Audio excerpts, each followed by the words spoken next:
Entrepreneurship can be a lonely journey. If you share your biggest wins and your biggest successes, it might come across as arrogance. But if you share your biggest losses and your biggest defeat and all of your stress, it might really overwhelm those who are close to you. That's why it's so critically important to be part of a community of entrepreneurs who can support each other through all of this. A very safe and conducive place for founders, entrepreneurs and investors to come together. There's no pressure. And I think with the amount of negativity that we come our way every single day, it's so amazing to be surrounded by positive people and their mindset. And I felt that people always listened to what anyone had to say. There was no one that was right, no one that was more important. It's a sense of like-minded individuals coming together, essentially to learn from. To connect with everyday people, but people that has a willingness to succeed in life. To network with other businesses and feel inspired for change of the future. And ultimately create a space to add more value to network partners and individuals that are attending the events. That's why we created something like Founders Events that can be one or more ecosystem events for entrepreneurs and founders where you can connect, learn, be inspired and grow together. The idea around a group of people that not just want to make an impact, but can make an impact, more importantly, coming together is very exciting. That have a common interest and a common goal to grow their business, to learn from one another, to bring employment and economic growth to South Africa. Taking into account where South Africa is right now, that is critical. We all have a lot of work to do, and the SME segment and entrepreneurs, essentially this is where we can make a difference. We kicked the year off with Fundraise Con, an event that's focused on everything fundraising for entrepreneurs. By the middle of the year, we host Scale Up Con, that's focused on everything scale-up methodology for business owners. And by the end of the year in Global Entrepreneurship Week, we host our flagship event, Cape Town Founders Conference. We hope to see you guys at all of those.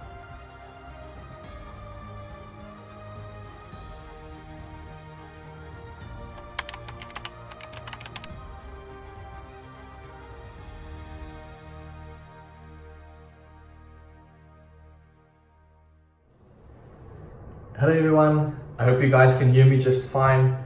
My name is Lo Barnard, I'm one of the co-founders of Outsource CFO and I'll be your host this evening.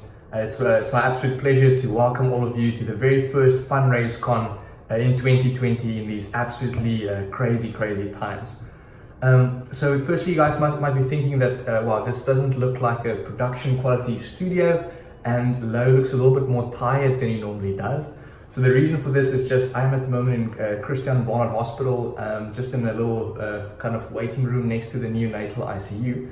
Our little baby was born about 2 weeks ago, and he was 12 weeks early. So my wife and I have really been tied to the neonatal ICU here, and I'm also going to be sitting here tonight speaking to you guys just because prior to the session and afterwards I just need to go check in on the little man.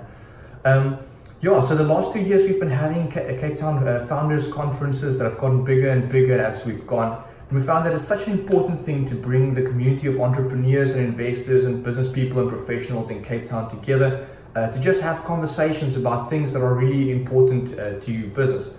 And off the back of the success of those two Cape Town Founders Conferences that we've held, we decided going into this year that we want to make a big effort on these events, and we decided to add an extra couple of big ones to the agenda.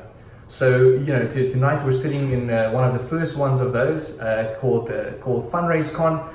So the idea of this session was to bring the investment community and entrepreneur community and some professionals together to just have a proper talk through everything fundraising related with regards to entrepreneurs.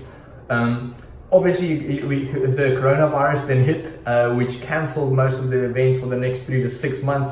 So very interestingly, we just decided, we're not going to just cancel the event. We've decided what we want to do is just pivot and take it digital, make it free, make it accessible to more investors, entrepreneurs, and professionals, which we have done. I just want to say a big thank you to the Outsource CFO marketing and tech teams who have done an absolute stellar job to put this thing together in such short time.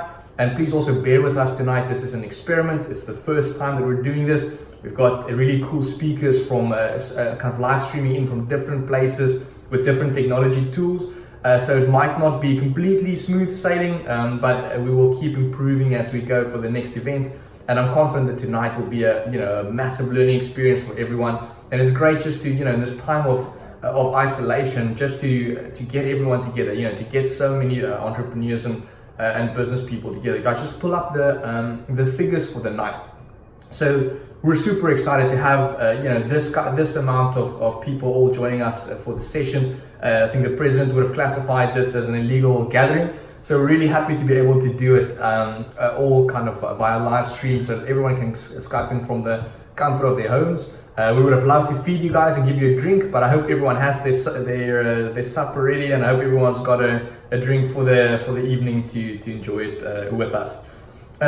So just a little bit about the agenda for the night before we jump in. So firstly, I'm super excited about the people we've been able to put together. So everyone who's going to speak tonight are going to speak from a place of deep personal experience about their journey within the fundraising landscape, whether it is a professional or an investor or an entrepreneur. Everyone who's speaking tonight are there because they've really, they're really at the top of their game, and they have learned a lot of lessons that could be very valuable for our community. So we're stoked to hear them speak. So firstly, I've asked my co-founder Donna Pretorius, who is the lead on fundraising at Outsource CFO, just tell you guys a little bit about the journey we've been on over the last 7 odd years with fundraising in the entrepreneurial landscape. We're calling the session our journey to 1 billion rand, which is very close to the amount of money that has flowed through the office in the last couple of years, with our entrepreneurs all the time raising capital from different types of investors that Donna will be telling you guys a lot more about. Then we've asked Joshua Romisher, the new CEO from Launch Lab, which is Stellenbosch University's tech incubator out in Stellies. And Josh is American born, and he has got a lot of global experience. We've asked him he's recently moved his whole family, including his little son, Jackson, over to South Africa to just plant their base here. And from the side of things, they want to do it for the long term. And we've just asked him for his, coming in as an international citizen in South Africa, like what is his take on the funding landscape for entrepreneurs in South Africa, because it is quite a unique space. So we're getting that external perspective from him after Donna. And then we've asked our first entrepreneur, Bordo, is going to be doing a chat with us about their journey as the co-founders of Tag Marshall, a really exciting golfing tech company that I'll tell you a lot about. The guys have raised multiple consecutive rounds from local and international investors, and they've got operations not only in South Africa but also big operations in the US, some in the UK, and they've also got some business in Australia. So really a South African-born company that has gone global after consecutive raises, and they're still only in acceleration phase. So we're really keen to just hear what the man has to say. After that, we've asked the ladies from Caveat Legal to give us a bit of input on their take on term sheets, because once a deal's on the table, there's so many things to consider in terms of how the term sheet would actually work. So one of our professionals, our head of CFO advisory at Outsource CFO, Wais Asmal, is going to be doing an interview with Seraphin Sale from Caveat Legal, just about what do entrepreneurs need to look out for when they're dealing with this really important first kind of legal document in the fundraising process, which can be exceptionally valuable. Then we're jumping back to the entrepreneurs. We're talking to Avril van der Rede. He's the founder of Eagle Towers, and they've had an incredible journey over the last couple of years with raising also consecutive rounds of local finance, which has been quite an incredible growth journey. So we've asked him to share some of his war stories in the process of growing his business and raising capital, managing all of that complexity throughout. And then we want to get to our investors. We've got a very exciting investors panel. We've asked 2 of the biggest venture capital names in South Africa to have a chat with us. Manuel Kozer from Silvertree Holdings is going to be on the panel, as well as Ian Lessam from Havik, that you guys would have read and heard a lot from these 2 gentlemen. They are 2 of the big spokespersons for the venture capital community in South Africa. They've also both increased their funds and are looking to plow additional investment into the South African landscape in the next while. So Leanne from our cloud accounting team is going to be interviewing these 2 gentlemen to just get their thoughts on what are investors really looking for when they're heading into deals. What can entrepreneurs do to prep for that, and how do investors think? So it'll give us some really good insights in terms of all of that. And yeah, that is what we've got for you guys this evening. We hope it's going to be an absolute blast and that you enjoy every second of it. We should be wrapped up in about an hour and a half in total if everyone sticks to their times nicely, which we'll try and do. But yeah, I hope it's really insightful. Then just, if you guys want to engage, we'd love to have comments and input and questions from you guys all the time. There might be questions for the speakers or specific comments. For the purposes of tonight, we decided, look, it's going to be too complex to have so many people from all over the country and all over the world who are streaming in to speak to the different individual speakers. We haven't quite got the platform there yet. For the next event, we'll probably be there. For now, we'll create the platform for you guys. So afterwards, just give us those questions and comments and input, and we'll put all of that together and share it with the community and make sure your questions get answered by the right experts in the field. Then just to our sponsors, I just want to say a massive thank you. This event 2 weeks ago, this event was still going to be at a big location with people coming together all in person, with our two key sponsors being Xero and Receipt Bank on board. And we said, look guys, we can't do this in person anymore, we have to go digital, and the guys have backed us all of the way.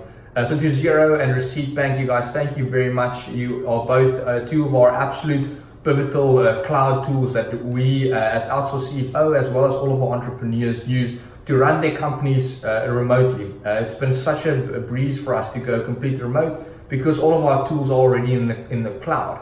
And tech platforms like Xero and like Receipt Bank really help business owners and accountants from all over the world to do their work from anywhere in the world. So remote doesn't matter so much. So just to both of you guys, thank you so much for your support and for your love in this time. We're going to keep building this community, even if we can't see each other face to face. And then just to our speakers, a big word of thanks. Thank you guys for sharing your expertise, for stepping up to the plate to talk to our community and to share those critical lessons that otherwise each of us would have to go and relearn on our own. So I just want to say, yeah, thank you to you. And then lastly, just to this community who've come together. We're not with each other in person tonight, but we are, we're with each other in spirit. We can all still do this thing, get the learnings, build the community, and just spend some time together in what is really a challenging time of isolation, and where business is in chaos and complexity.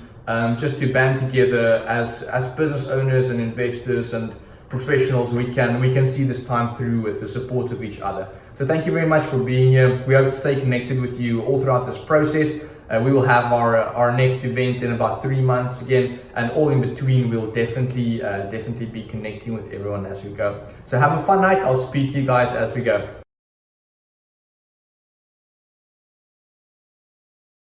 Good day everyone. My name is Dana Pretorius and I'm one of the co-founders of Outsource CFO.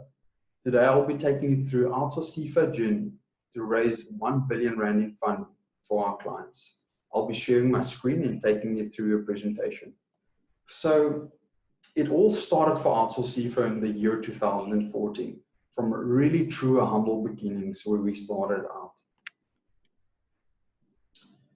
The year 2014 was the first year that Outsource CFO operated. We had no clients, no networks, and really an unproven business model. But the one thing that we did have was a sincere passion for entrepreneurs. In that year, we've raised our first transactions for our clients, just under 7 million Rand in funding.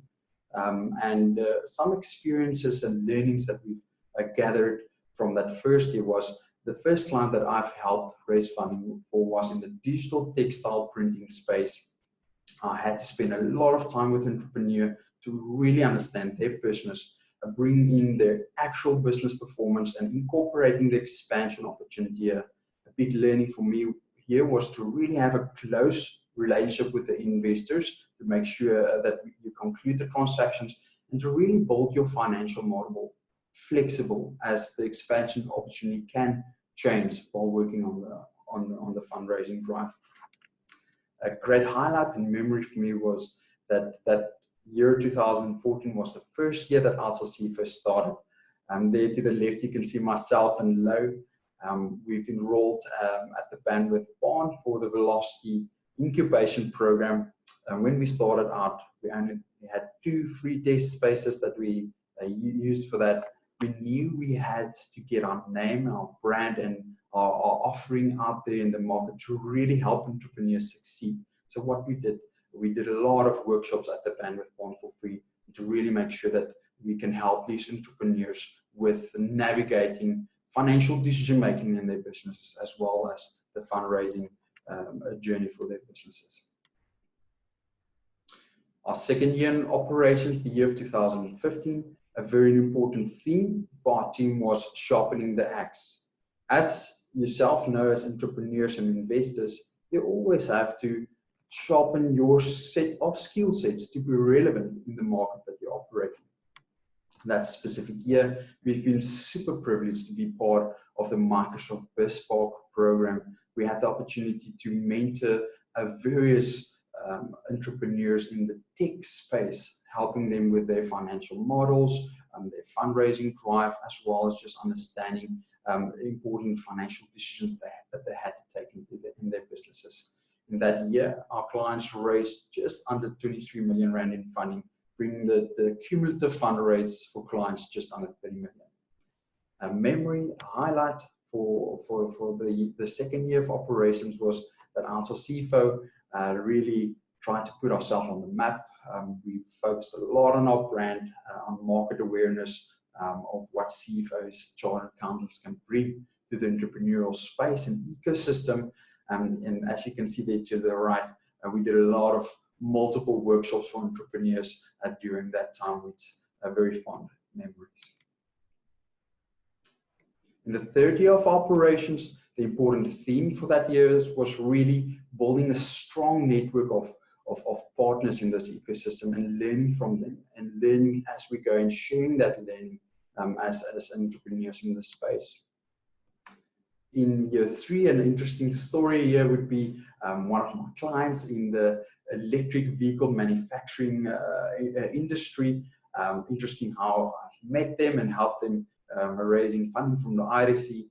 I saw this specific client pitching at the entrepreneurial event, and I was super impressed with the opportunity that they had.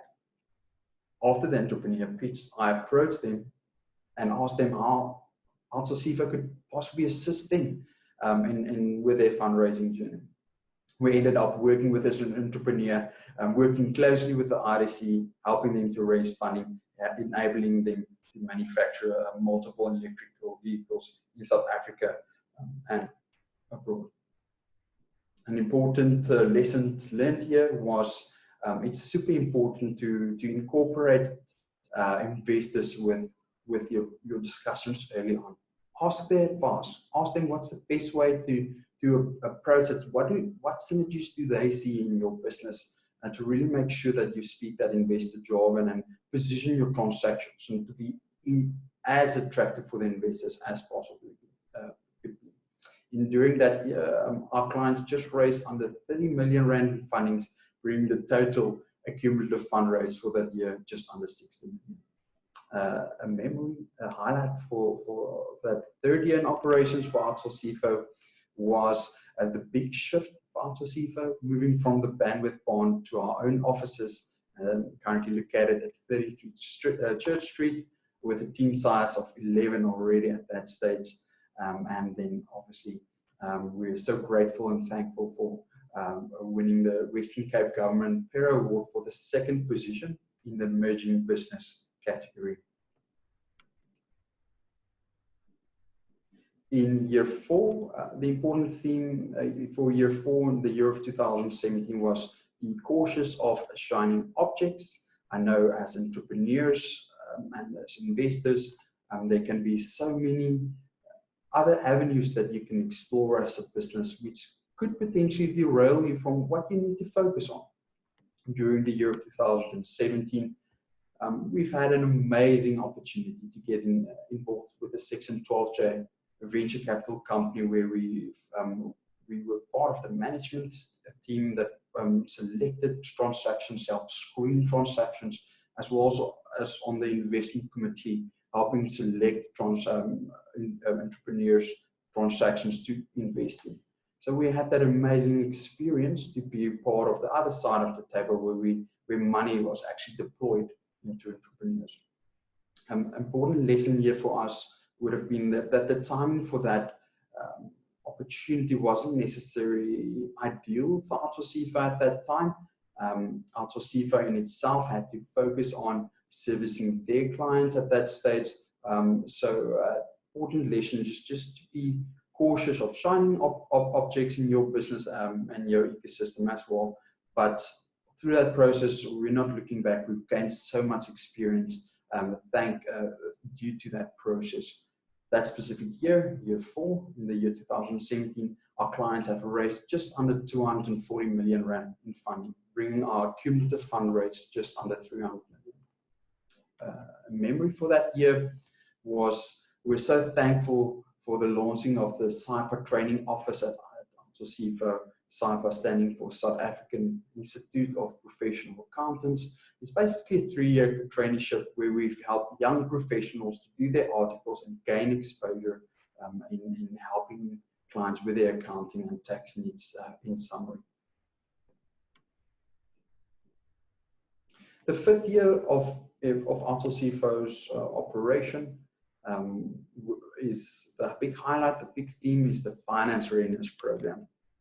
Now, the Finance Readiness Program is a program that, in partnership with Investec CSI, we've piloted a Finance Readiness Program. Investec CSI really have a heart for entrepreneurship, and they're doing a lot in this space, and we truly have values aligned with them to really make this an amazing program. In short, what this program entails is we took 10 entrepreneurs through a 6-month accelerator, really helping these entrepreneurs to be funding ready. There's a lot of funding out there.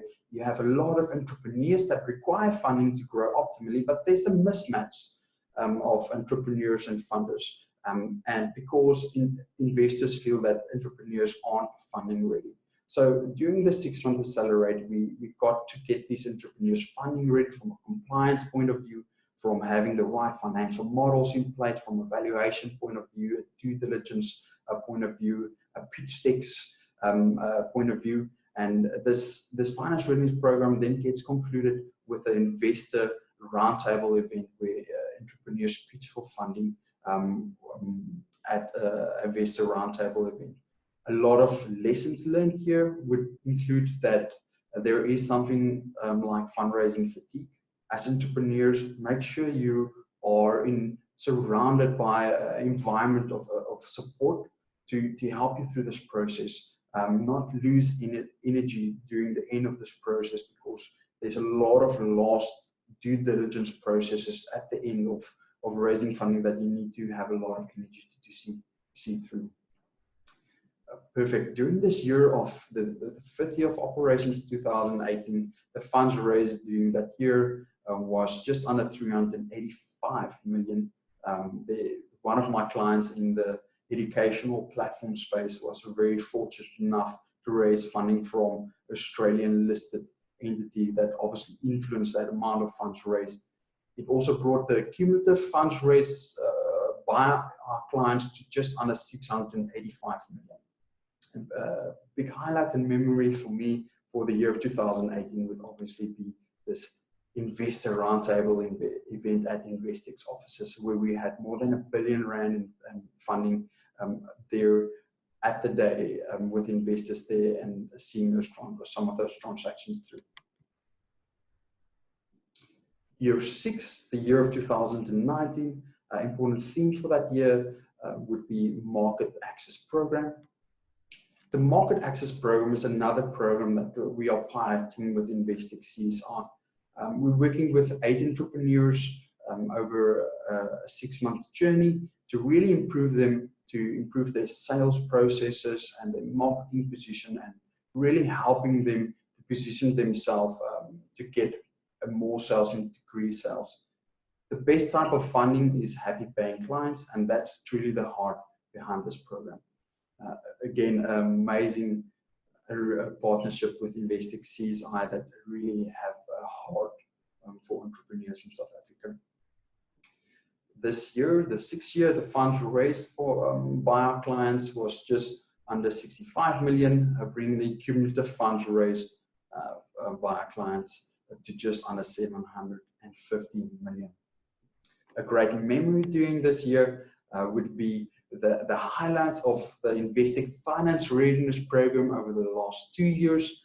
To the right, you can see all the red circles shows the different type of funding raised during the two previous programs. We've helped to close just under 30 million rand in deals won for entrepreneurs, with over 20 million rand deals still being concluded for the entrepreneurs. The year of 2019 was also the year that Outsource CFO was accredited as a SAICA training office and using financial management as elective and not auditing, which means that we can also train future CAs to help stimulate this fundraising ecosystem in South Africa. So what does 2020 and the future entail for Outsource CFO? So for the year 2020 and beyond, Outsource CFO's big aim and target is to help raise our clients 1 billion rand over the next 2 years. We want to do that by extending an open invitation to investors to engage with us. We'd be so interested to understand your mandates and know the ideal investments that you want to receive. That will enable us to refer investors to you. We also want to invite entrepreneurs to engage with us with our fundraising services. We've got an amazing funding gap analysis first engagement that we do with clients, really carving out their fundraising journey for them. In conclusion, Outsource CFO's purpose is to be a financial catalyst for growth. We're doing this by enabling ambitious SMEs to scale and grow optimally and really be funding ready. By growing SMEs, they contribute to the job employment in South Africa, which results in increase to a number of economic active participants in South Africa. We want to thank you all for listening to this presentation, and we want to encourage you as entrepreneurs and investors, keep striving and keep growing this amazing ecosystem that we have. We've got a lot of responsibilities on our hands to help create job employment and stimulate our economy. Thank you.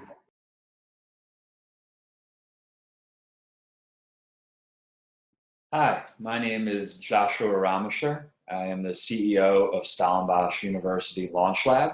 We're an incubator affiliated with the university here, based out of Stellenbosch, South Africa. Our mission is to transform seemingly impossible into world-shaping companies. So we work primarily with the university as well as the local ecosystem to turn intellectual property, research, even companies from the local ecosystem into products, companies, commercial viability, things that may reach the world at large.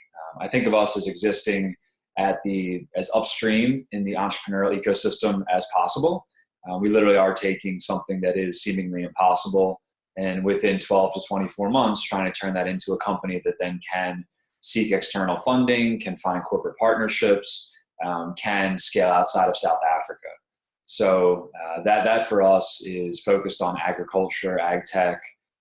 Could be things like medical, food science, things the university is very strong at. For me, my background actually is in clean energy. I've been working and helping build primarily 2 companies across sub-Saharan Africa over the last 7 years. Before that, I was in investment banking in the United States for 11 or 12 years and have been a serial entrepreneur, 6 different experiences in my background. And part of coming to an incubator now is trying to help other people make creative mistakes. My whole vision is to play a material role in helping 10, 15, 20 companies reach scale across Africa, solving social problems with private sector solutions. I'm here today to talk a little bit about an external perspective on funding in South Africa.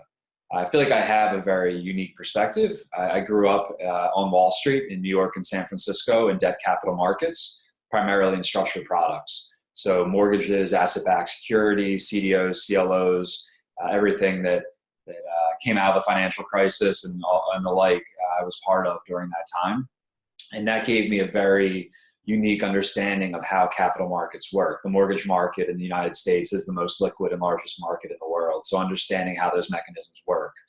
I've then been VP of corporate finance at a startup called Zola Electric. That was a clean energy company across sub-Saharan Africa.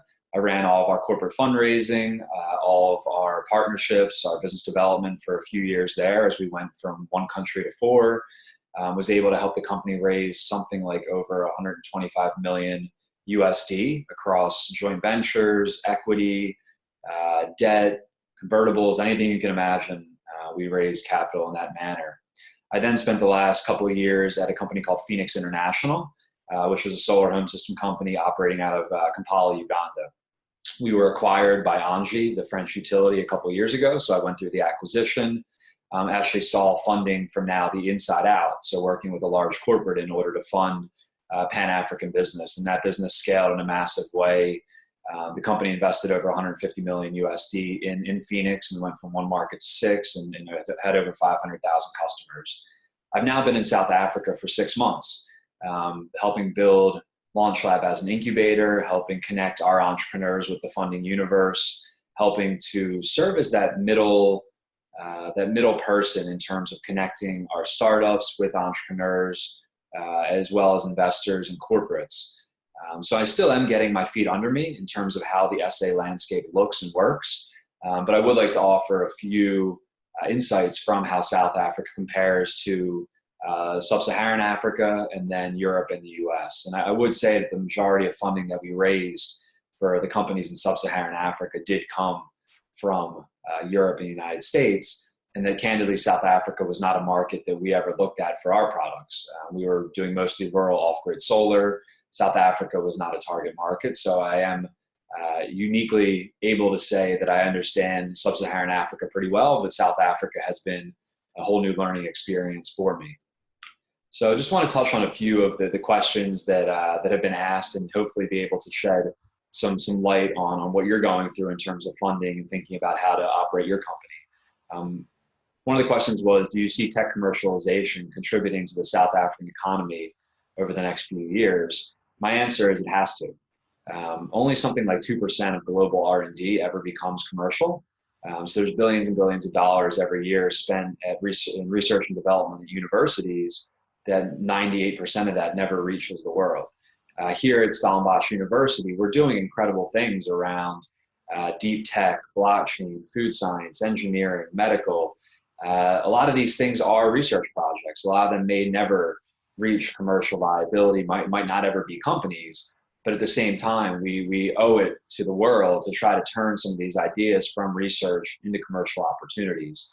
I feel that my take on South Africa so far, and it's a respectful comment, is that South Africa used to be a bit of a country in Africa. Now it's becoming more of an African country. As we see things like Eskom and load shedding, as we see the government and fiscal situation, these are common situations all across Africa. There's not enough revenue to operate the government. There are no, service delivery is very poor.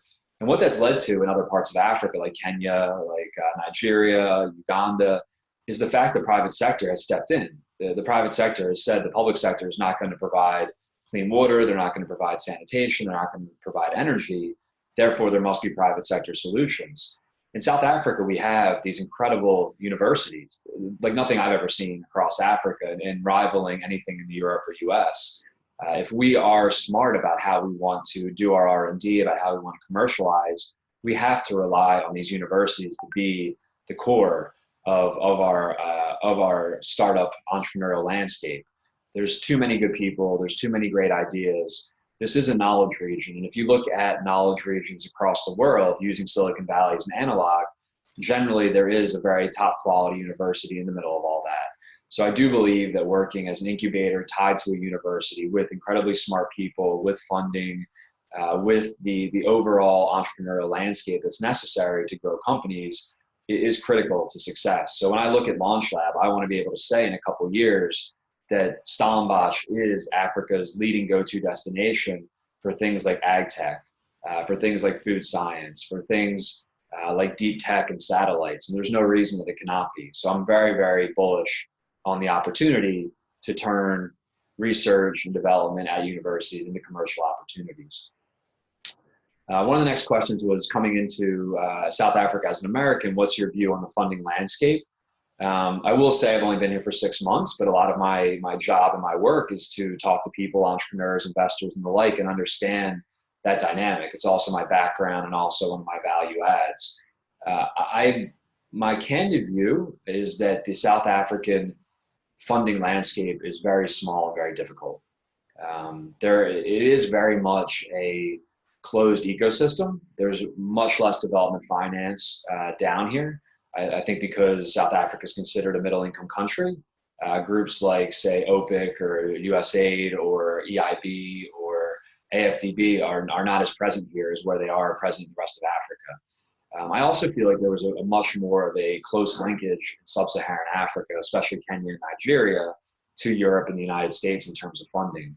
My experience thus far in South Africa is that there's a limited number of funders, both angel, venture capital, private equity. They're primarily South African. They're primarily looking at South African companies, and it feels like a very insulated environment. It does feel like there's much more demand for capital than there is supply of capital. It feels like the opportunity for risk capital, especially early, seed, Series A, is very low, that a lot of the investors, even if they are Series A investors, are effectively looking for almost private equity type cash flows and returns. I will say that I think the model of trying to take Silicon Valley and bring it to Africa does not work. Companies cannot exist by having very negative cash flow from operations and trying to fill that in with cash flow from financing for years, the same way that Silicon Valley does that. It's harder to build companies in Africa. You have to build the rails, you have to have the logistics, things do take longer. So I do feel like what's happening in South Africa, I can't complain about it. If I was an investor, I think I'd want to see better cash flows. I'd want to see a de-risking. I'd want to see a pathway to liquidity. I don't think that exists as much in sub-Saharan Africa because there is more funding. But there's a great Warren Buffett saying that you don't know who's swimming naked until the tide goes out.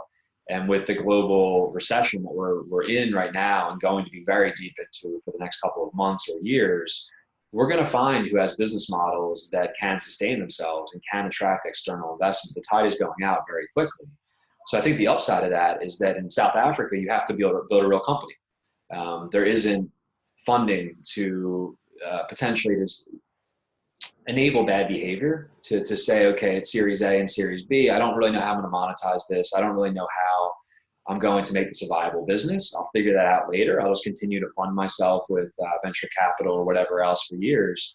And that does exist in sub-Saharan Africa. And I think it dilutes the market. I don't think it's good for the market. So I actually think that what investors are asking for in South Africa is not a bad thing. We just need more capital. So our job at Stellenbosch University Launch Lab is to create viable businesses. When businesses leave the incubator, I would love for them to say they don't need external funding. They can self-fund, they can bootstrap, they have a business model that works, they have revenue. I do believe that if you're going to take external capital, the first dollar of capital that you take needs to be growth equity. It can't be product market fit. It can't be still trying to figure out what unit economics look like. External capital in South Africa should be growth equity. If we're doing anything different than that, I think you're going to find negative outcomes. So I really believe that we need to expand the solution set in terms of viable capital sources, but we also need to frankly build companies that are fundable. I think entrepreneurs need to understand how investors work, and I think investors need to understand how entrepreneurs are really trying very hard to build businesses in what is a very tough environment. So I think I'm hopeful that at SU Launch Lab, we can connect our South African companies to the world a bit more to increase the solution set of funding. At the same time, we're making a very concerted effort to create real businesses that have positive cash flow from operations that can be sustainable without external funding. The last question here is, tell us a bit more about University Technology Fund, which is a fund coming out of SASME, and the role you will play with that in terms of tech transfer. So the SASME has done an incredible job, I think, of really seeding early stage risk capital in South Africa. The University Technology Fund is a 155 million Rand fund that is hoping to grow to 300 to 500 million before closing next year. Its sole mandate is to invest in technology transfer coming out of universities.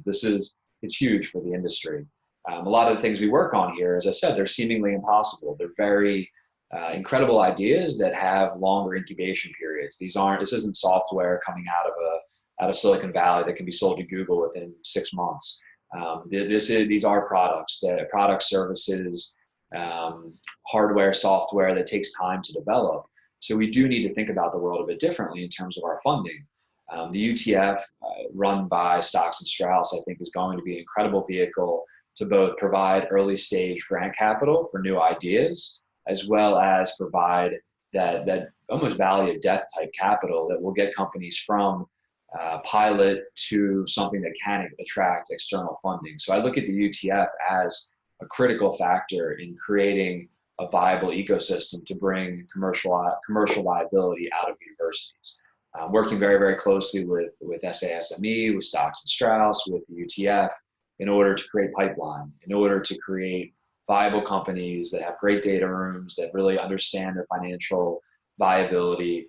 And I look at us again as taking something from 0 to 1. We're going from seemingly impossible to a company. If we do our job well, that company then gets passed along to UTF. I do think we need to have other potential investors. That could be corporates, that could be companies, investors outside of Africa, in Europe and the United States, who could also invest in these companies. But if nothing else, we now have a key link in the value chain to say something can come out of the university, it can go to Launch Lab, it can go through the UTF, and hopefully by the time it comes out of the UTF, it's either commercially viable and self-fundable or self-sustaining, or it can access additional capital from external partners in the US, Europe, Africa, wherever that may be. So in closing, I think we really need to concentrate on building private sector businesses in South Africa that are tackling public sector deficiencies. That's going to continue over the next 5 and 10 years. That presents a massive opportunity. At the same time, we really have to be cognizant about how we are bringing technology out of these universities. How are we commercializing that? How are we creating viable business models? As load shedding happens now, we can see that there is a massive opportunity for the private sector to step up.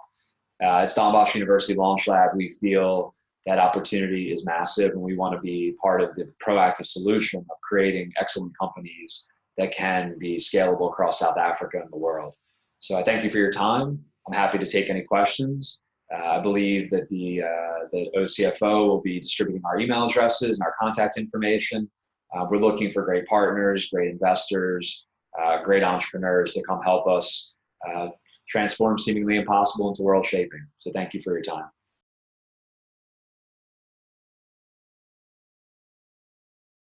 Hello, I'm Bodo Sieber, CEO and co-founder of Tag Marshall. Thanks to Founders Events for having me. Very exciting, even though the format is a bit different than anticipated. Start local, scale global is my theme for the day, and I want to share a bit of our story, some expansion learnings as we've gone global, and obviously some funding lessons, which is why you're all here. A little bit about myself. I'm 41 years old. I've got 2 kids, which there's a high chance that you'll hear them running around in the background. That's just the new normal. I'm a previous founder, having co-founded betterplace.org in Berlin. I'm a German national. And I've also founded another software business in Cape Town. And so Tag Marshall is my 4th business that I'm involved in. Let me take it away. So Tag Marshall is a B2B software as a service golf course optimization platform. So what we do is we optimize golf operations so that they run efficiently and that they get the most out of their asset by managing and controlling anything that happens out on the field, which is basically traffic management, if you will. And we use data analytics, we use IoT technology, and we use some AI to make that happen. And ultimately, the goal is to provide the best possible play experience and to optimize efficiency so that the operators can save money and obviously maximize revenue, which is exciting and interesting for any business. start local, scale global is something that we technically did, but in reality skipped quite a few steps on. And here's the reason. So our market, which is a very defined vertical, has got 34,000 courses globally. And as you can see, immediately half of those are in one country, which is the US. So to give an example, South Africa has got 550 clubs that we could target. Florida alone has got 1,400. So it's very obvious early on for us that if we wanted to create a real groundbreaking business, we needed to move away from this local market because it's simply not big enough. And if you think about it, that is something that unless you're designing and defining and innovating a solution for South Africa, for Africa specifically, where Africa is a big market in itself, that is a reality that you might be faced with. And also overseas and in the global context, it's just a massive business. I mean, $68 billion contributed to the US economy. Right now, that's obviously all taken a dip, but that's a reality we have to also deal with and be resilient about. And that is something that we are actively adding value to. Yeah, to give you an idea of how we've grown. So and nothing is an overnight success. It started very humbly in 2014, where the concept was come up with. On a golf course, a problem that is very, very obvious one in the game is that it takes quite long to play, and often if it's not managed well, you have to wait, and that's very frustrating for players. And this is how my business partners saw that there was a gap in the market, and then contacted me and my good friend and business partner, because we were the tech guys, and said, is there not something that you guys can help us build here? So we partnered up, and in 2015 had a proof of concept ready that we introduced quite early on at the PGA show, just to test the waters, that's a big golf expo. And then we grew that, basically doubling year on year, or doing more than double in revenue over the years. And now we've got almost 300 clubs that optimize with our system. That is still a fraction of the global market, but it's certainly a real business at this stage. So what we do is we optimize the play experience, we control the field flow and the pace of play. Traffic management, as I said, we provide operational oversight with actionable data, which is in this space that is quite traditional to using IoT technology, and tech is quite innovative and quite different. Ultimately, the end game is to save costs and maximize revenue. And that we're doing really well, which is what explains why we've been able to grow so nicely. So at this point, we've tracked 10 million rounds of golf. We've got about 1 billion data points, which is very exciting for us.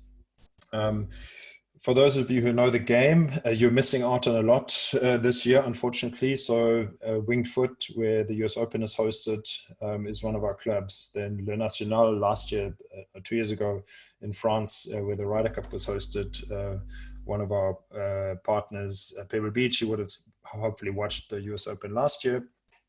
So there's a lot of big name courses that are using our system successfully, but the majority of our courses, that middle of the road course and club, that makes up for the majority of play that happens. And obviously 80% of our revenue comes out of the US at this point. So we have, from solving a very single-minded problem in the game, which is to speed up the play and make it better in terms of management, we have evolved into a golf course optimization data platform, because data has been really powerful for us, and we have positioned ourselves successfully as a class and thought leader, and we are now a trusted industry partner, obviously a few years in.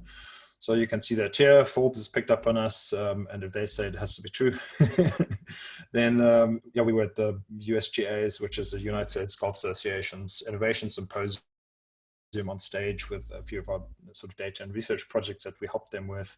And the European Tour, for instance, is one of our tech partners, just an example. So those are the things that that happen over time if you keep at it. This is our stand as it looks now at the PGA show, which is quite sizable. And obviously when we first got there, it was very tiny and insignificant, and we were very green, but that's the evolution of any business. Global expansion learnings. What have we learned? So right now we've got 3 setups. One is in Ireland, one is in Cape Town and one is in Atlanta. And we're serving 10 countries out of that. Obviously, quite a few of those are within Europe, which we look at as one market, but it's also not one market, which I'll get to now. Then at this stage, Australia over here should be green because we're making some inroads there. South Africa, obviously, we've got a few clubs, but mostly in the US, and within that, there's a few hot pockets, and the East Coast is quite busy for us, and Florida as well. So that is our global expansion. Some of the learnings that I would urge you to heed as a bit of advice is every market's got its own picture where you need to find your first innovators and early adopters. And every market, no matter how well established you are in the previous market, will have that picture. And that goes down to city level and county level. In every single one, so if you're good to go in one state and you've got 20, 30 happy customers, you still need to go through that in another state and start it all over again. So what you need to learn from that is that momentum builds momentum. So it pays to stick with certain areas and certain hot pockets. Don't dilute your efforts and go out and chase every single customer. So there are a lot of markets that we have not accessed and that we have said no to because we realize that they're difficult to access, and the amount of effort it would take us to be successful, say in Japan or elsewhere, with cultural barriers, language barriers, and so on, would take us away from really growing in a market that we already have momentum. And the other lesson that's very important is you need to find and value those innovators and early adopters. So you don't go for the people who will form part of the late majority because they are not going to go with your solution, no matter how good your presentation is, and no matter how much sense it makes to you, and maybe even to them, they just won't. So find those early adopters and find those innovators and see them through and make them happy. And that takes 3 years. And then only then will you see that curve ticking up. And it's, as I said, it's the same. So if we this season opening up a new market, Germany, for instance, we need to find our first early adopters in that space. And they're obviously more risk tolerant, even though we are well established. It's still a risk and a perceived risk. So we have to take the market through the paces as far as that's concerned. And that is something that you need to be mindful of. So don't look at a global opportunity as something that is unified. Every market has got its own dynamics, and they pretty much look like this. Funding lessons, the last part of what I would like to share. So I've shown you the growth trajectory. So we did a lot of bootstrapping initially to get traction. And we were going to bootstrap this forever. But we then quickly realized that we can do so much more in the market and we can grow faster if we have some funding. And then we got friends, family, and fools and early angels to come along. So this is really how it goes. And we did have more established funder conversations initially, but because we were so early stage, even at this level here, where there was traction, we could show that the product works well, we could show people are willing to pay for it and there's nice growth. Those more traditional funders, they need to de-risk and that's a VC space because they're investing other people's money. So in order for them to do that, if they even go and look at you at that point, they will ask for a lot. So, and if your conversation then goes down to, we'll help you with X, but we will take 70% of your shares, which you can then claw back if you are successful. And that's a conversation that you're probably not going to conclude. At the same time, you need to learn from those. So angels are your best bet, especially initially. And there you are looking for mentors, well-networked people that will open doors for you, that will guide you strategically. And they're really super, super important that you find the right people. And only later on, only at this stage, are you going to sort of branch into the VC space. Also, you need to write a certain ticket for a VC to even consider having a conversation with you, because it's a lot of effort to go through a due diligence, and it's a lot of effort to make this all work for them, as it will be for you. So they're not going to waste their time to write a small ticket, and it has to be a certain size.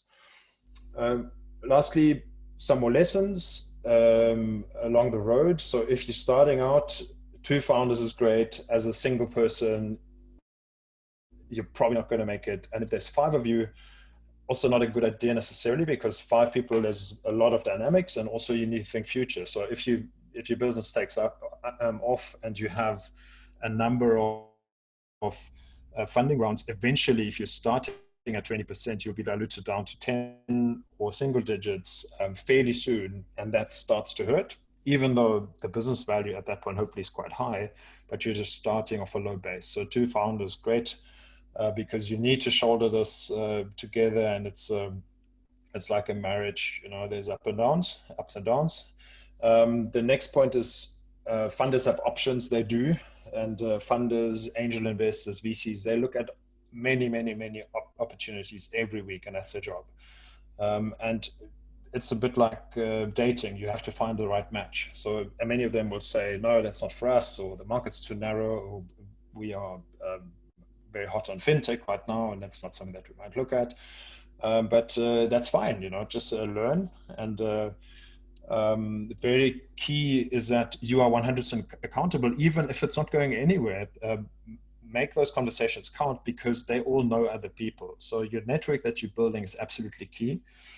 And ultimately, it also comes down to you understanding that you have options, because you might say no to a funder who's lining up, and prefer another one because they're smarter money, and they'll help you more down the road, or it's a better match. And again, it's a bit like a mix of dating versus applying for a job. So you need to find the right match, and it's a two-way street. And if you are accountable, and if you say and do what you say you're going to do every single time, make sure that you take all of these conversations seriously, but also you're honest and you're truthful. You cannot pretend to be something that you're not. And these guys know that you don't have all the answers. These guys know that you are going to make mistakes, and that's fine. And they want to know how you're going to deal with it if that happens, because it'll happen. And so, yeah, be open to that, and don't rehearse, be authentic. And if you're not 100% convinced that it's going to work, and if you're not passionate about it, then why would they back you? And they'll know that too. And they've got enough conversations to figure out that the cream rises to the top. So yeah, I hope that you found that insightful. If you want to know more about how our system works, check us out online, tagmarshall.com. And good luck with the challenges over the coming weeks and months. It's going to be groundbreaking, change-making. Never waste a good crisis, they say, right? So all the best to you guys.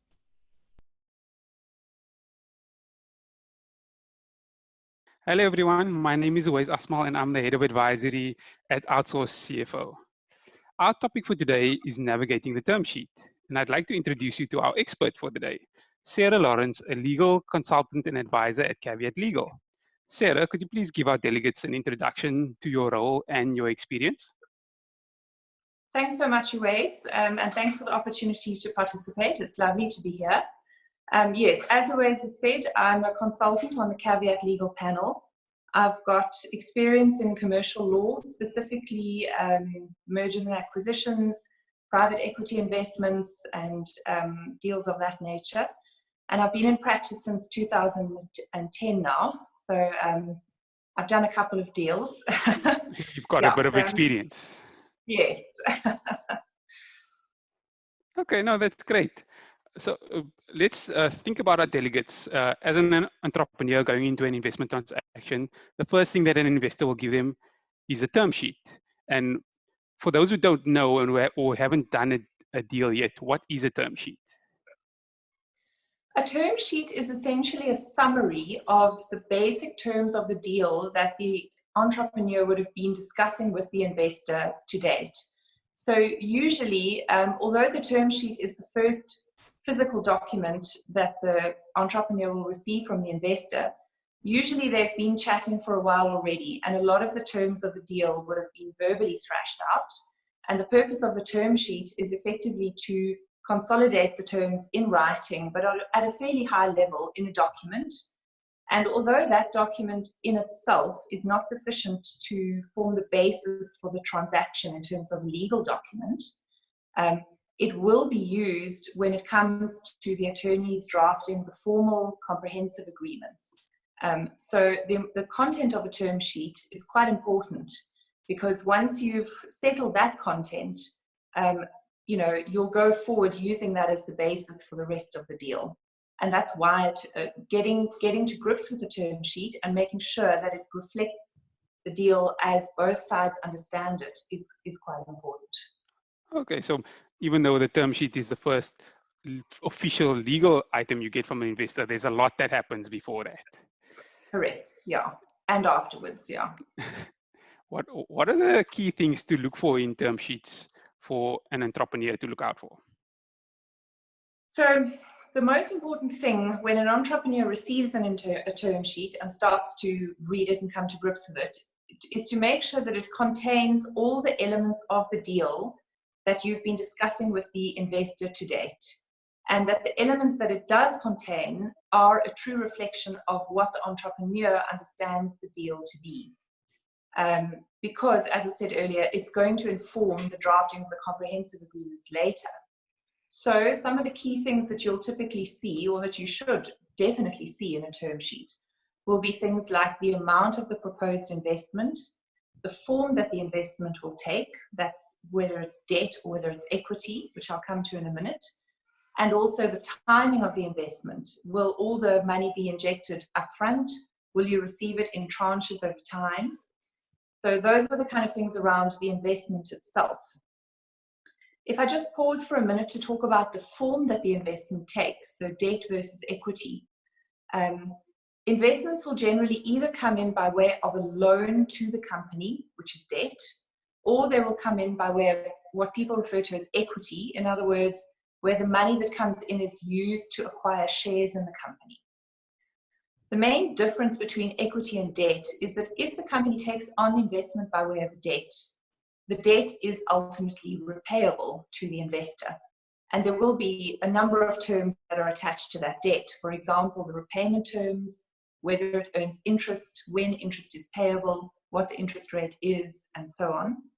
And all of that needs to be reflected in the term sheet at quite a high level. But what the entrepreneur needs to be sure of is that what they've previously discussed with the investor is what is in that document. Another thing to look out for with debt is most investors will want security for the debt.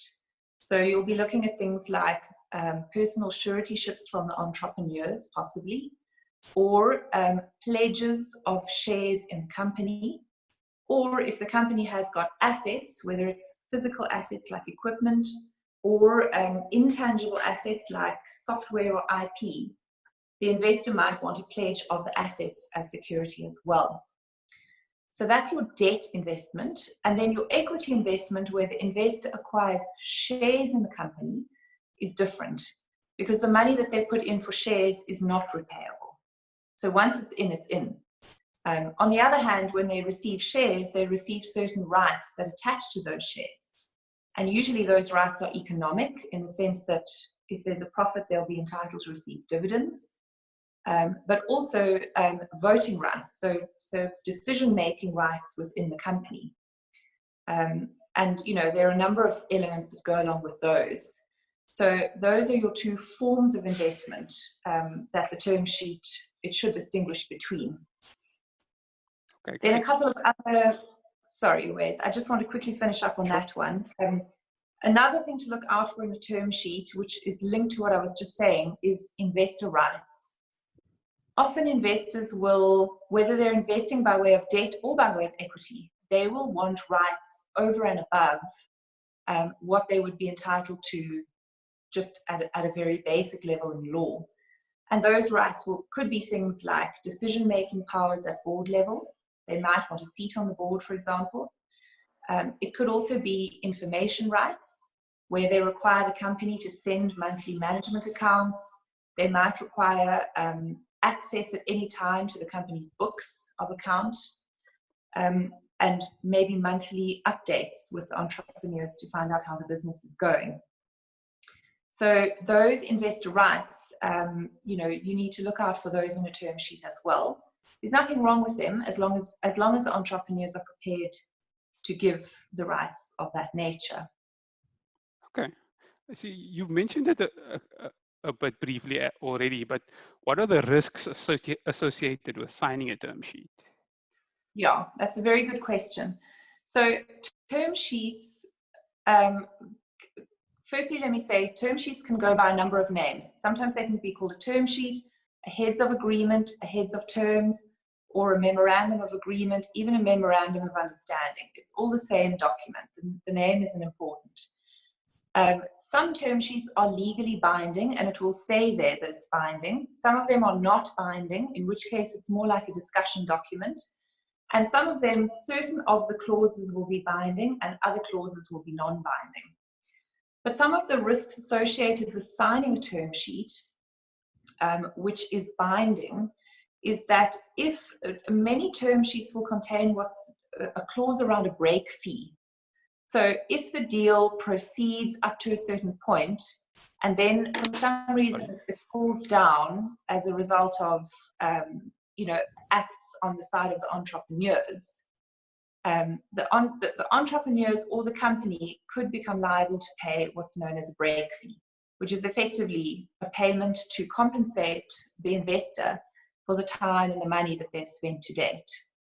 So that's one of the key risks. It doesn't happen often that a break fee becomes payable, but it can happen. Another key risk with signing a term sheet is that, when you sign that document, because it's going to form the basis of your comprehensive agreements later, you need to be sure as an entrepreneur that what it contains, as I've said before, is the deal as you understand it. If there are elements of it that you're not sure about or that don't seem right, you need to question them up front. Because if you get further down the line with the investor to the point where they've got their attorneys drafting the comprehensives, and then you come and say, oh, but we never agreed to this and we know that wasn't what we thought, etc. You can engender quite a lot of frustration on the side of the investor, and the tone of the deal can be negatively affected. Beware what you sign, basically. Beware what you sign, yeah, exactly. Yeah. And tell me, are there any risks that pop up in a South African context specifically? Beware is the only risk that comes to mind in a South African context specifically is sometimes investors, particularly if they are smaller investors or less experienced, will try to transplant an investment structure from another jurisdiction, for example, from the States, into a South African context. And because our law is different, it doesn't always transplant as seamlessly as you might think. So what I've got in mind in particular are the so-called simple agreement for future equity, or a SAFE agreement, which is very common now and it's being bandied about all over the show. There's nothing wrong with a SAFE agreement, but as I say, because it's been transplanted from another jurisdiction, sometimes the long-term consequences of a SAFE are a lot more complex than people foresee at the outset. So although the SAFE initially looks very simple and straightforward, it's a short document and it's easy to understand, and you implement it on day one and that's fine. But then there are longer term consequences down the line, which are actually a lot more complex than you would have foreseen, or the typical entrepreneur would necessarily have foreseen. So my advice there, if you are presented with a SAFE agreement, there's nothing wrong with it. There's nothing illegal or impossible to implement, but maybe consider taking advice as to what the long-term complications could be. Sounds like you're talking about agreement that somebody pulls off Google, potentially. Some of them are, not all of them, but yeah, you need to be careful of those, yeah. Moving on to my next question, what are the things that an entrepreneur should proactively add to the terms sheet before they finalize that with an investor? Sure. So entrepreneurs, when you sit down and engage with the term sheet, during the build up to the point where the term sheet is actually presented to you, the investor will probably have promised you, aside from the monetary investment, they might have promised you a whole lot of other stuff. For example, strategic support, business development support. They've got experience in growing small businesses. They can help you with this and that and the next thing. If they've made those kind of promises to you and they're important to the entrepreneur, then make sure that those obligations are in the term sheet. They need to be there. Your obligations as an entrepreneur need to be there, and theirs need to be there as well.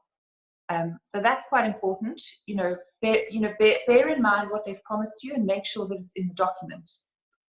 Other things that you need to make sure are there is that there should be a confidentiality clause, because you as the entrepreneur are going to be sharing information about your business with the investor, and it's your confidential intellectual property essentially, and they need to undertake that they're going to keep it confidential. So make sure that there's a confidentiality clause which binds not only the entrepreneurs but also the investor. And then finally, there might be what's known as an exclusivity clause or a non-circumvention clause. This is effectively a clause which says, for as long as you, the entrepreneurs, are negotiating with us, the investor, you're not going to go running to other investors to try and get similar funding. You must negotiate with us, and only if this falls through can you approach other people. There's nothing wrong with that. It's perfectly reasonable. But make sure that there's a time horizon to that clause, so that if the deal falls through, or if a certain amount of time has passed and nothing is happening, the entrepreneurs are released from that non-circumvention clause, and you can go and look for investments from other people. Okay. And just my final question, what would your advice be to entrepreneurs who are looking to negotiate the term sheet? I think my number one piece of advice would be, don't be scared to negotiate the terms. Don't be shy to negotiate with the investors. Make sure that when you read the term sheet, you understand every single clause in that document. If there is a clause that you're not clear on, that you're not fully, understand, get guidance either from an attorney of your own, or just go back to the investor and say, what does this clause mean? So that you can engage properly with the term sheet. And once you've got a full understanding of all the clauses, and there are things that you're not happy with, or you feel that it's not reflecting what you've discussed previously, don't be shy to go back to the investor and say, this isn't what we agreed. We'd like to change it to reflect the following, A, B, C. Having said that, and linked to that advice, is when you negotiate with the investor, although your business is extremely important to you as an entrepreneur, which is natural, avoid an emotional or a defensive or an entitled tone. If you're going to make comments in the document or during discussions, keep your tone professional, because investors will respect you more for engaging properly with the term sheet, but they will also respect you for having a professional approach. Which sounds like the small things that can make a big difference. Yeah. I would never, you wouldn't have thought about tone in an agreement, but that actually makes a lot of sense. It Wow, makes okay. a lot of sense. Yeah. Thank you for answering. You've given me a lot of color, and I've learned quite a bit from all your questions. Basically, one of the things that also came out for me is there's no such thing as a gentleman's agreement. If you want to make sure everything you've agreed is in that term sheet. Thank you so much for your time, and thank you everybody else for tuning in. We'll be moving on to the next item. Thank you very much.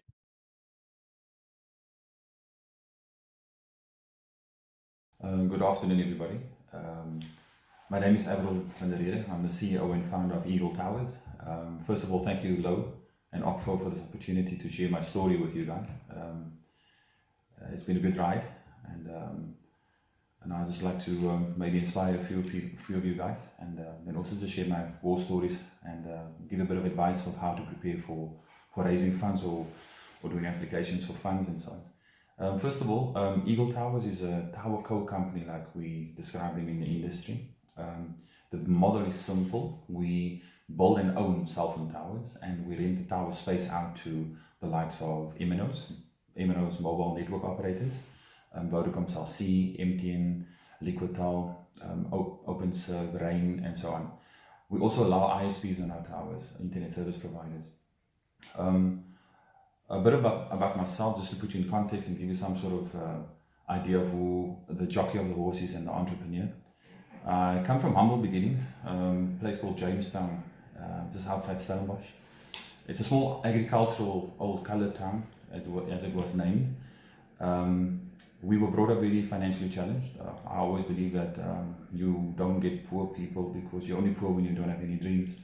And Madiba also said in his days that a winner is a dreamer that never gives up. So if you don't have any dreams, how can you be a winner?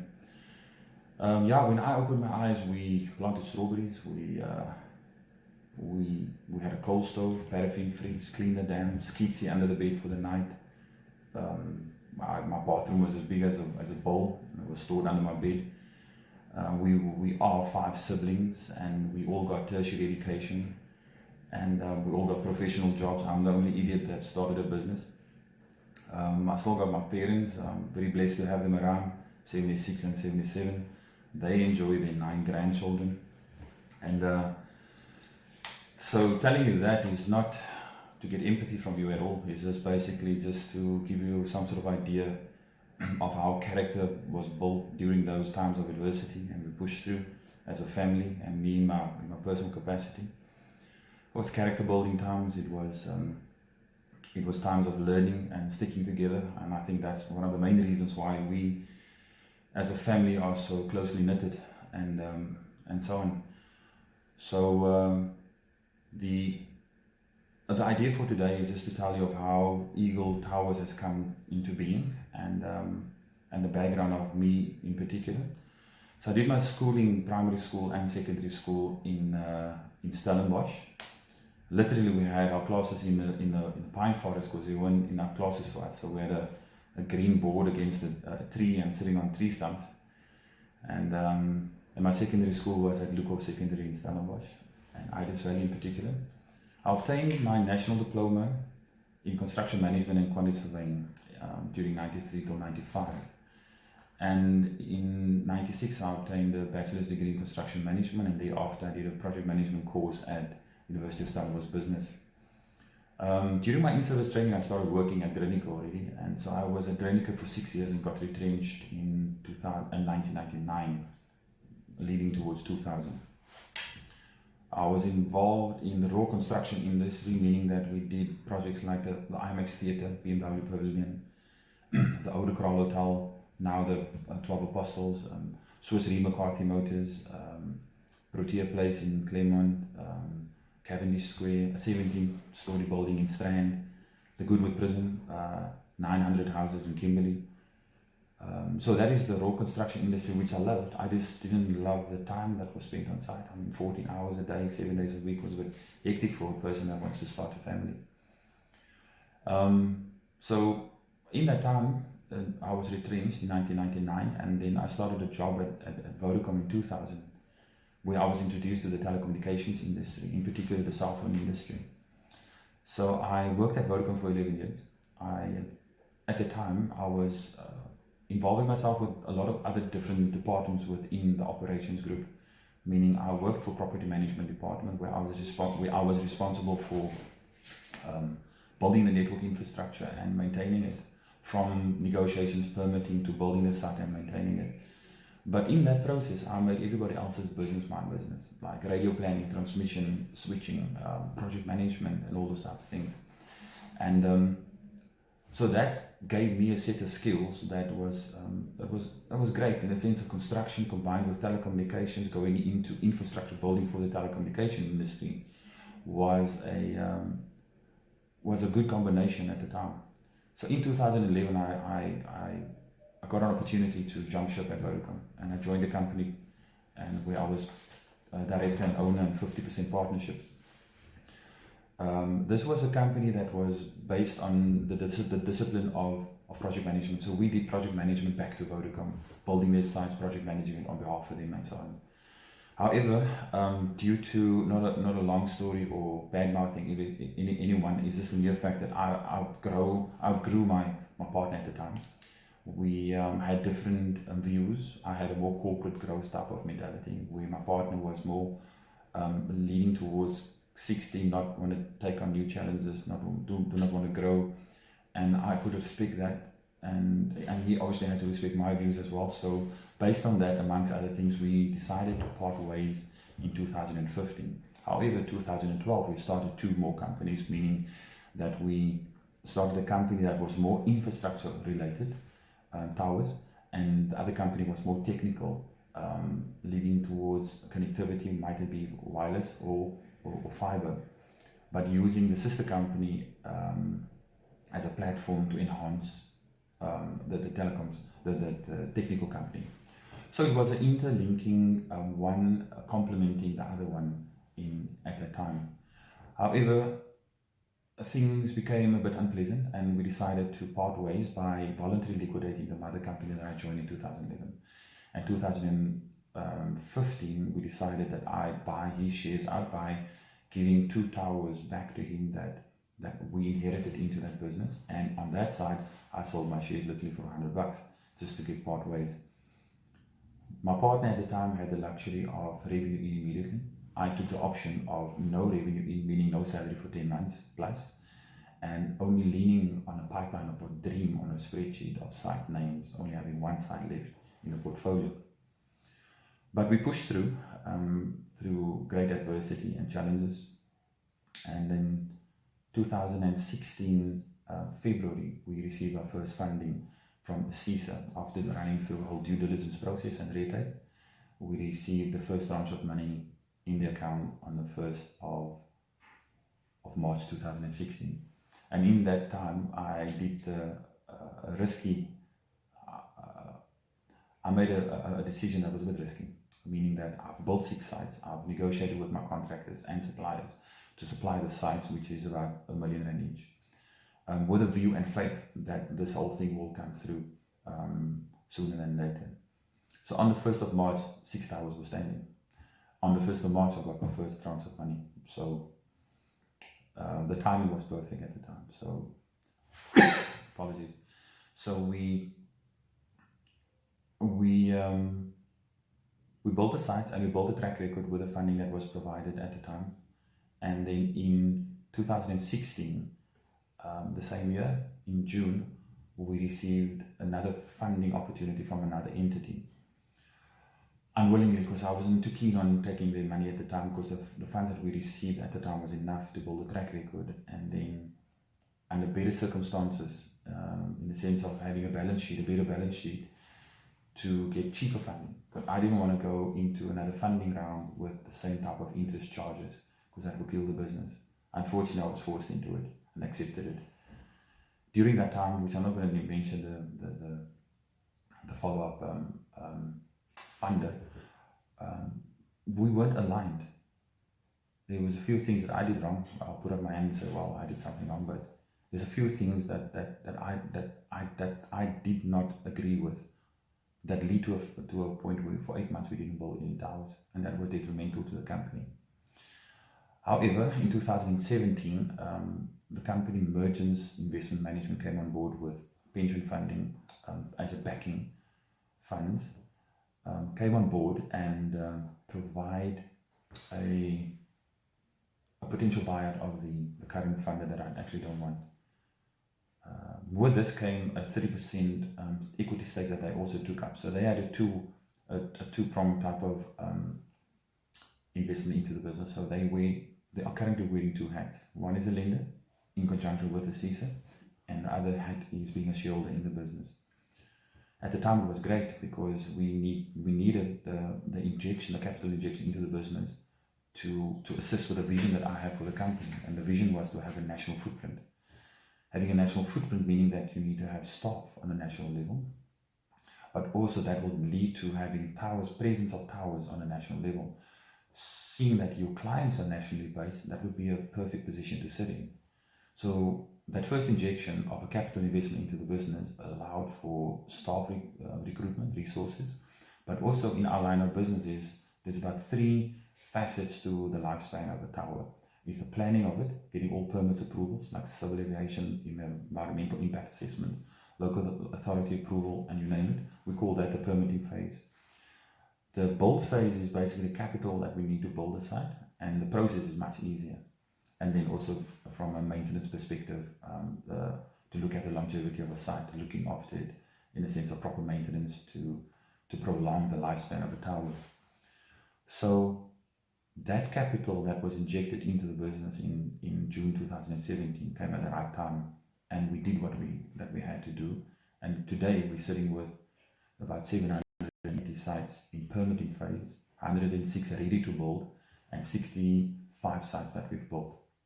We could have done better on the build, but unfortunately there was a bit of a delay in the process due to our tenants that has got budgets that was earmarked for other projects, and the rollout on their side wasn't that great for the last 2018, latter part of 2018, and the whole 2019 was a difficult year.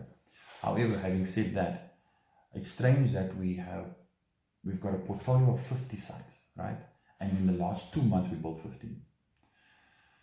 So we built a portfolio of 50 sites over 4 years, 4 years plus, leading towards 5 years. And in the last 2 months we built 15.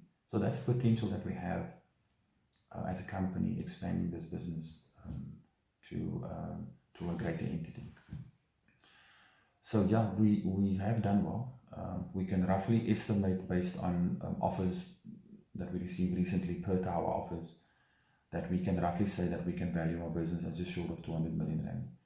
And through the grace of God, obviously, and hard work, great team that I have on a national level, we've succeeded and we've come thus far. So that's the one part of my discussion with you guys today, is just to tell you the story of Eagle and where we come from, what we have gone through and where we are today. And but I also just want to take this opportunity to say that with no disrespect towards tertiary education, tertiary institutions, the University of Life is key for me. I've learned a lot at CPUT when I did my degree, my national diploma and so on. But what I did right was, I've got a saying as the CEO of Eagle Towers: if you want to soar with eagles, don't hang around with turkeys. And it might come across as a joke, but it's a shocking reality that whoever is in your circle, whoever you allow in your circle, will either drag you down or make you stronger. So I've got this mentality that don't be arrogant. Get people in your circle that are more witty than you, that's more experienced than you, more knowledgeable, to make you stronger. So I've got a lot of people that I lean on where I lack experience, in the form of Okfo. Lizanne Hubert has been an instrumental part of my life and the life of Eagle Towers, and learned a lot from her, from a legal perspective, from a business coach, from a life coach, from Angelo Manzoni, that's a COO in my business, amongst others. I'm learning from the sweeper in the office. So that's how you should portray your life, and that's how you should approach life, is that you are never too old to learn, or the source of learning can be anyone. So that is part of what made us successful as a business.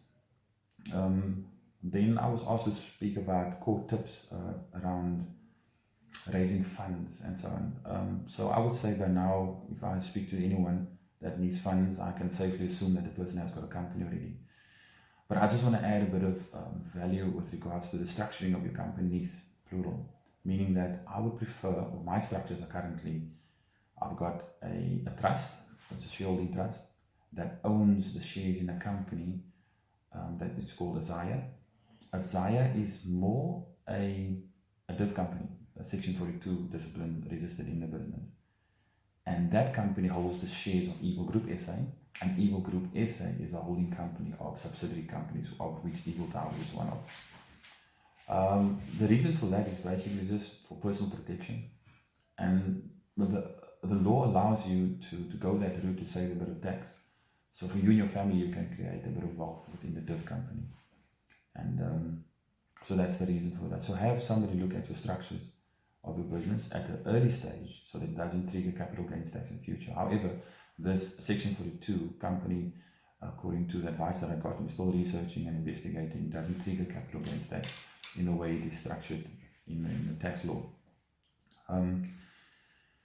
Yeah, so I would say that getting yourself a mentor or a life coach is important as a business person to help you and guide you in and keep you accountable in certain aspects. Everybody's not in the same aspect, in the same way, similar discipline and so forth. So sometimes you need somebody on your shoulder saying, hello, don't do that or go do that.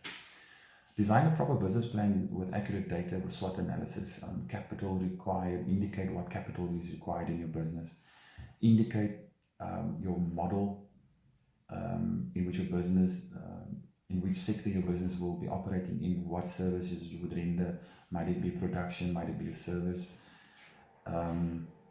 Show cash flow projections, show forecasts, indicate the anticipated margins in the business and by when your company will reach the upward curve of the hockey stick and when it will reach the break even. And or better, indicate when you anticipate your company should show profit. Also mention in your business plan expansion probabilities and then also do a proper market study of where you're going to deploy your service or your product. Do not be shy to ask for assistance. The bigger the pool of chances, the greater your success. With this quest of obtaining funds, there will be rejections. Just manage your rejections. The worst thing that can happen to you is you die. So nobody can kill you for asking anything. And if you are rejected, just go to the next one. Don't feel despondent. I've been rejected many times, and look who we are today. We're seen as a reputable company in the industry.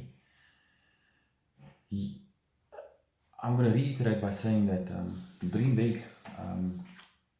Don't put yourself back, or don't put yourself in the back line and say other people are better than you. You can become as good as they are. Learn from their mistakes and pursue your dreams. Lastly, I'd just like to thank Lo again for allowing me to share this story of Eagle Towers and the opportunity to just have a chat. I hope that I've reached at least one person, to inspire at least one person in the audience with my little story.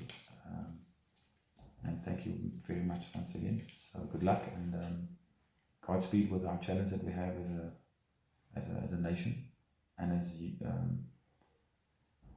and globally. It's a challenge with friends of ours right around the globe. Everybody's in lockdown, Germany, Australia, and so on. So for us in South Africa, it's a time for introspection, time with family. Use it well. This coronavirus will come and go. It will be beaten because we are still standing after all these years. A lot of things has come and gone in the history of the human race, and we've succeeded. But it's going to be discipline and obedience to the new rules that has been implemented. So Godspeed and good luck. God bless.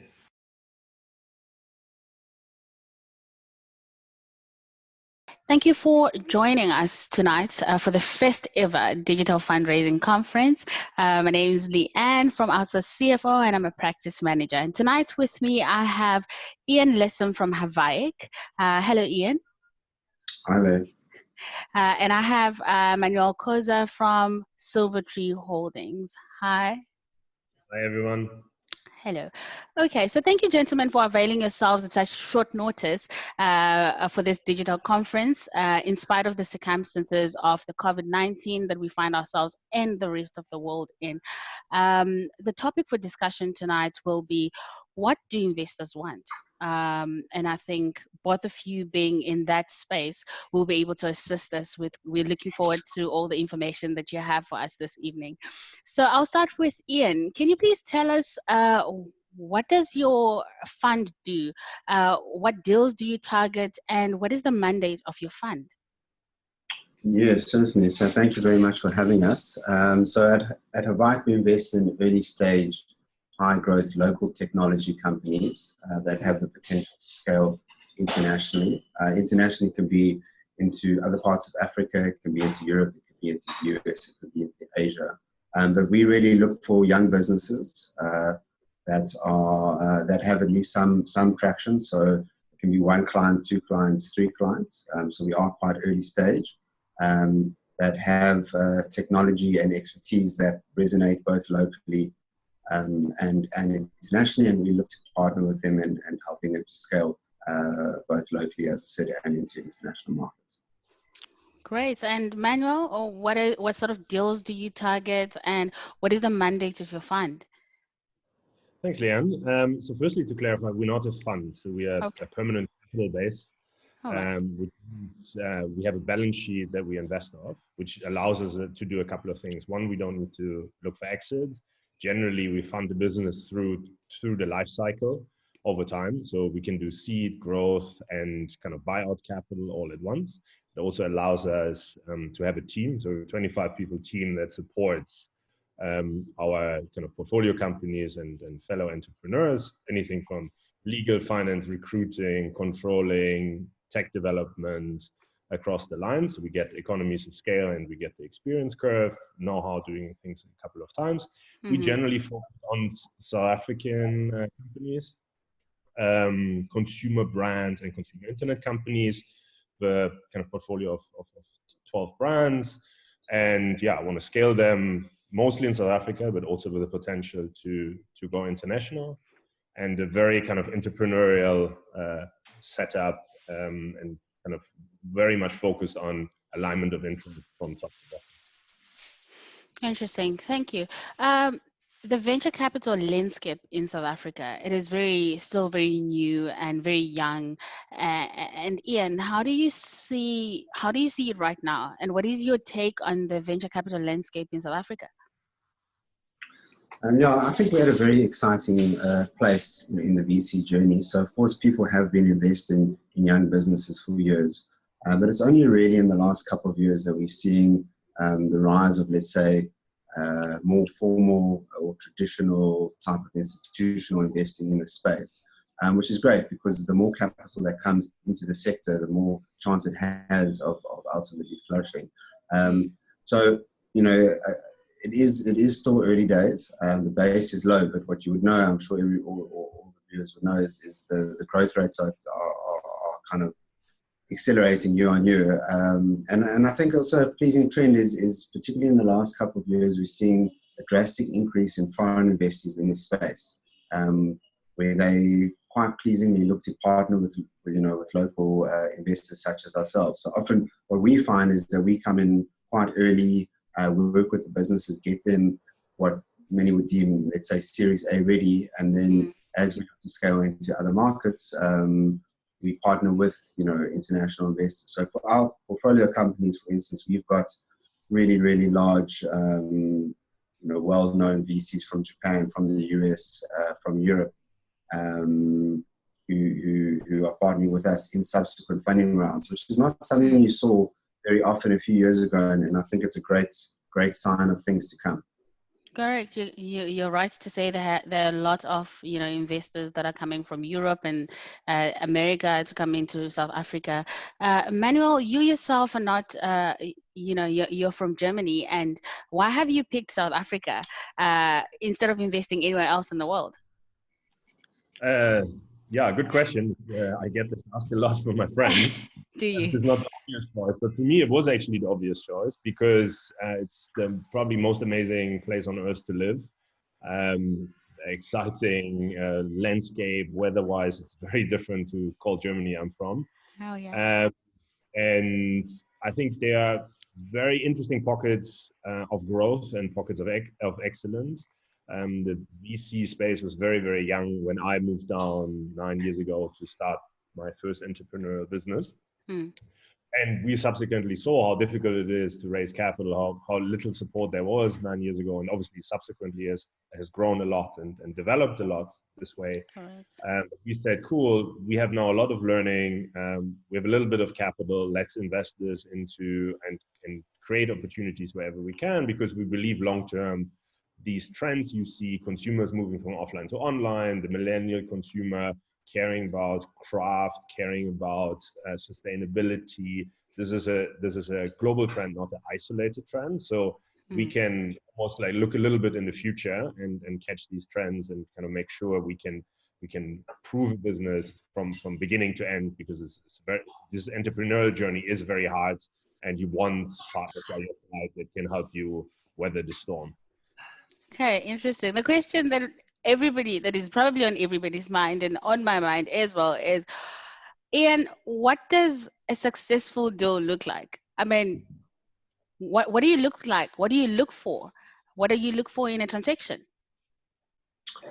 Yeah, no, it's a very good question. I mean, almost building on why South Africa, why Cape Town, and it does apply to other African markets, which we also invest into, is that often we don't give ourselves enough credit for some of them. And Manuel spoke about some of the excellence that we have here. So, you know, for instance, Cape Town, people say, why Cape Town? So in Cape Town, there are more devs sitting in Cape Town than every other city in Africa, except for Johannesburg combined.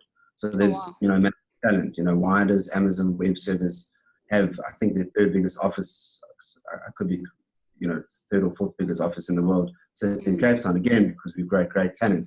Why was Amazon Web Service actually launched from Cape Town? Because we have great talent.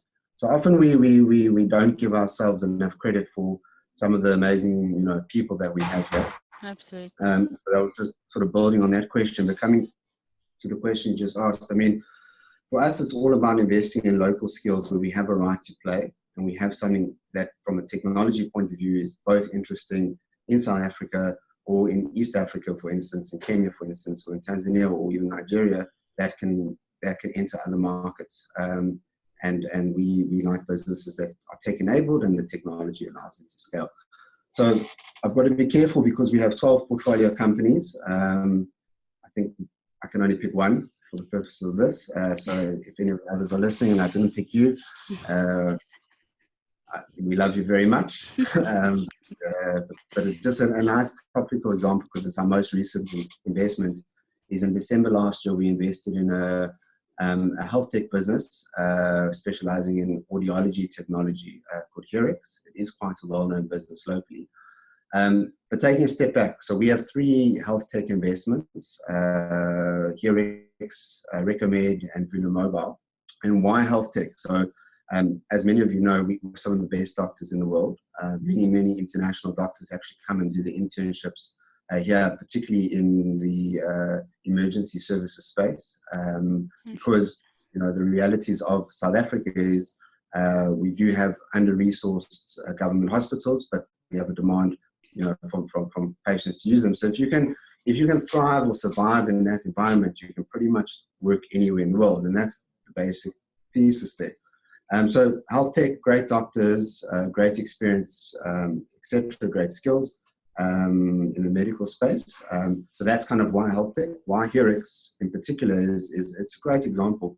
So many years ago, a professor of audiology, which for those who don't know, audiology is effectively the study of hearing and hearing loss and all those types of things.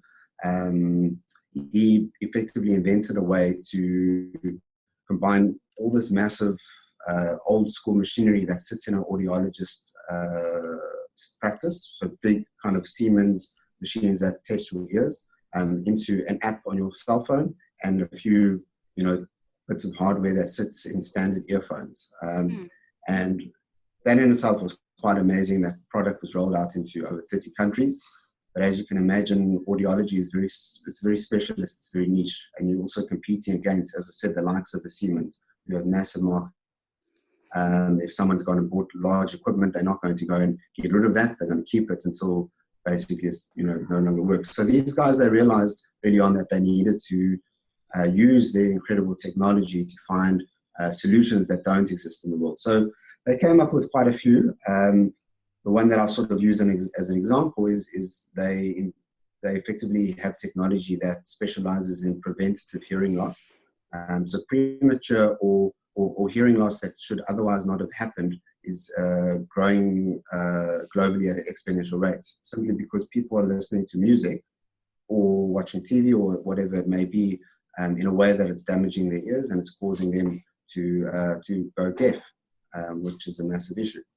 So their technology, it sits in your mobile phone, it sits in your earphones, and it basically regulates what you're listening to, and it will auto-program and correct it so that you don't damage your ears. So if you imagine as a parent, it's quite useful. So I've got three little kids. Probably I put on the earphones so that I don't necessarily have them and I damage my own ears, but that's not the example. So you know that what they're listening to is safe. Yeah. Long story, but I'll get to the crux of it. So great technology, great use case, local right to play. And now we talk about the internationalization of the business. So when we invested alongside Bose Ventures. So Bose Ventures is the venture capital arm of Bose, being, you know, the household name sound company. So they make speakers, earphones, etc., etc.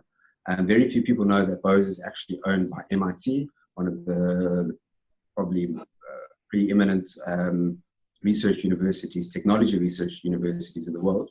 And a prerequisite for them to invest was they had to go to their 4,000 engineers and say, listen, can you guys copy this technology?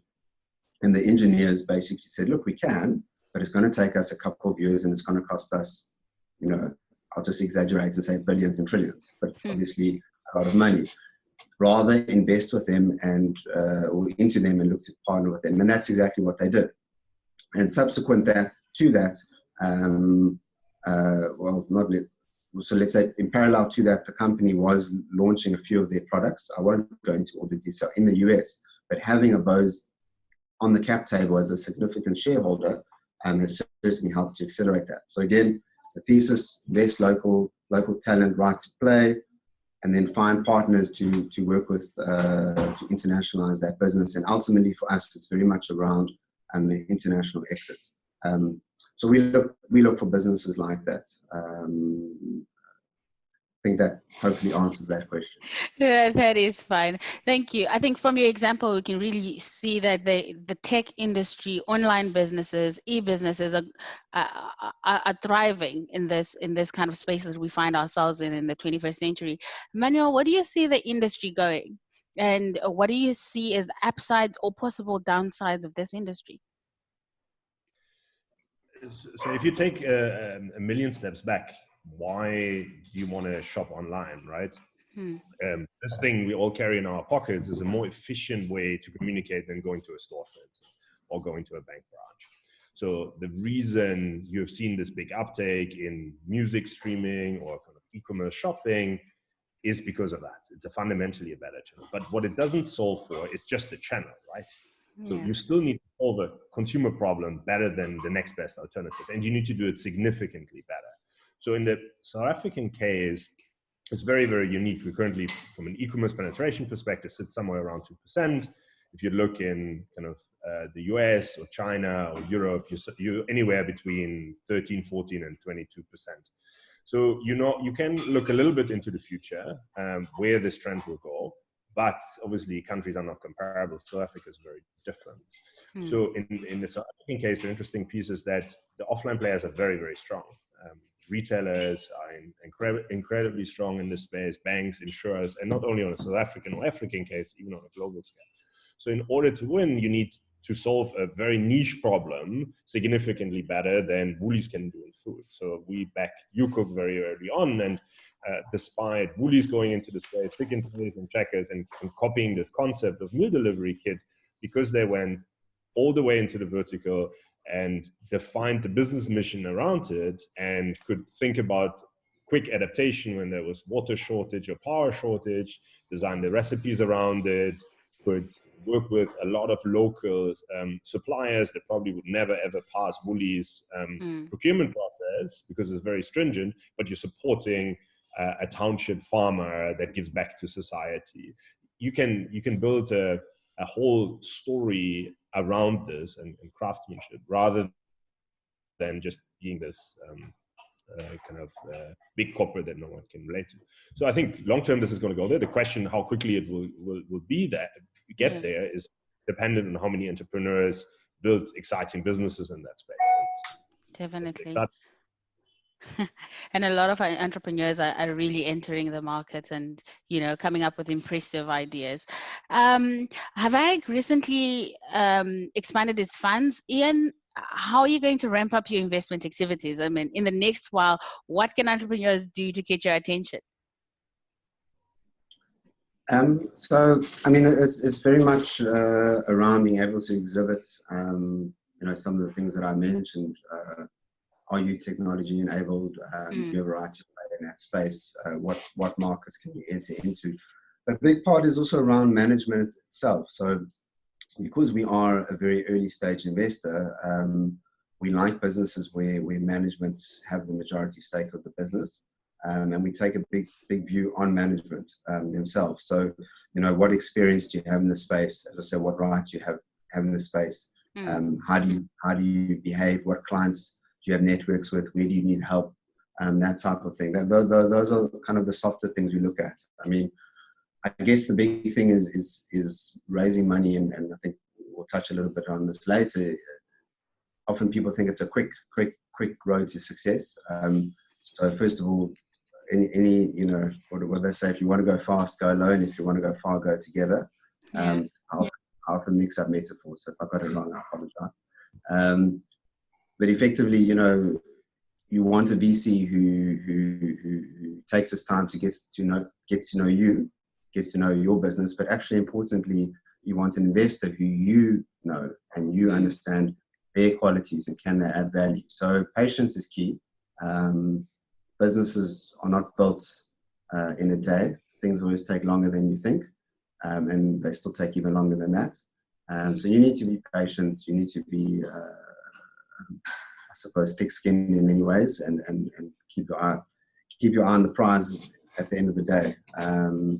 Yeah, I mean, the one thing just worth touching on is we just see those type of qualities coming out more and more and more. And I'm sure Manuel will reiterate or reinforce that idea is that this entrepreneurial spirit, but this mature entrepreneurial spirit is really starting to come to the fore in South Africa and in other parts of Africa, as I mentioned, East Africa, West Africa. And that really is super exciting.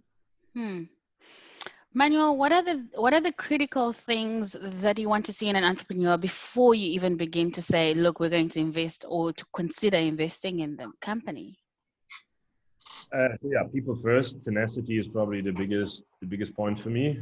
This is going to be a roller coaster. It's going to be high highs, super lows. You will doubt that this was a good idea. You will ignorance is a little bit bliss, but if I would have known back then when I started my entrepreneurial journey now, I wouldn't have not done it because it's freaking crazy and it's very, very hard. And there are a lot of easier ways to kind of make a living. And but it's exciting and you learn a lot. So tenacity is incredibly important. Yeah. I think probably point number 2 is passion. The reason I left my first business is because I don't really care about fashion at all. I'm not a person who's going to run a fashion e-commerce business for the rest of my life. And you see that, right? The founding part was exciting, building up a business, solving a problem, and everything that comes with it. And you need to be passionate. And I think if I look at our winning teams, the core indicators are those 2, it's tenacity and passion. It's not necessarily who had the smartest and best grades or who worked at what corporate. It's way more complicated than that. And I think tenacity, passion are key. And then obviously business model, we like high margin business models and kind of clear differentiators that can last, and you can build kind of some sort of competitive mold around.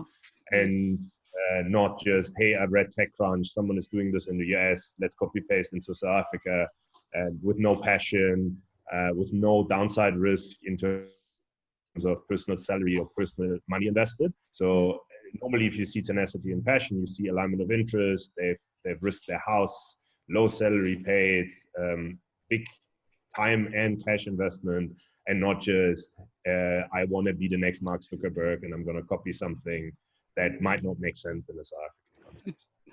Interesting. Okay, so Ian, could you give a few tips maybe for entrepreneurs who want to proactively build their company to be funding ready?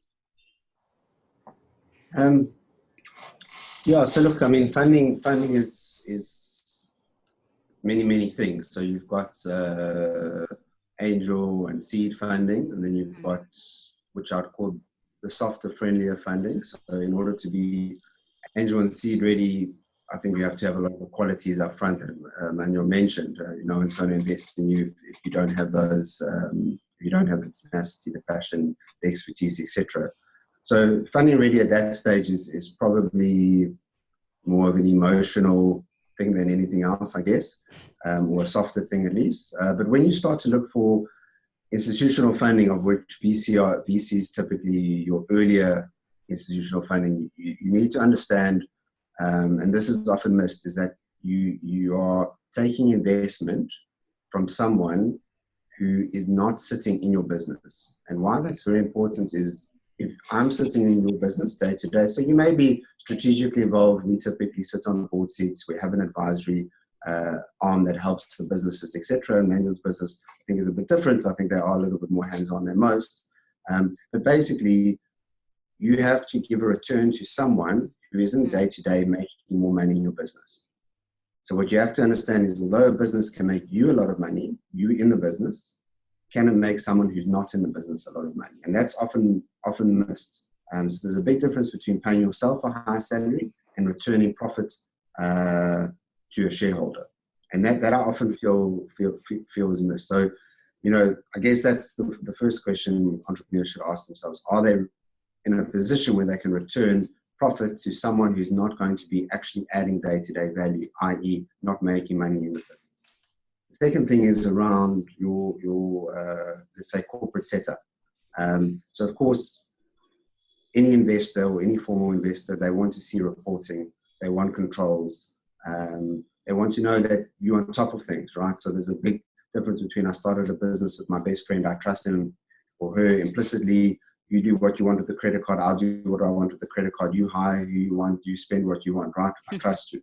Third party investor, listen, I trust you. Please, can you just show me the proof? So if you are not set up, i.e. you don't have the right accounting structures in place, you don't have the right legal framework in place, do not expect an investor or a traditional or institutional investor to take you too seriously. And then the third thing is the vision. Again, our game is very much around profit at exit. So what is the vision of the business? How are you going to actually return capital to an outside shareholder? Because I don't want to invest in a business. So again, Manuel's business will be a bit different, but I don't want to invest in a business in perpetuity and hope one day my children inherit it. I want to invest in a business that I'm going to exit in 5, 7, maybe 10 years time. How am I going to do that?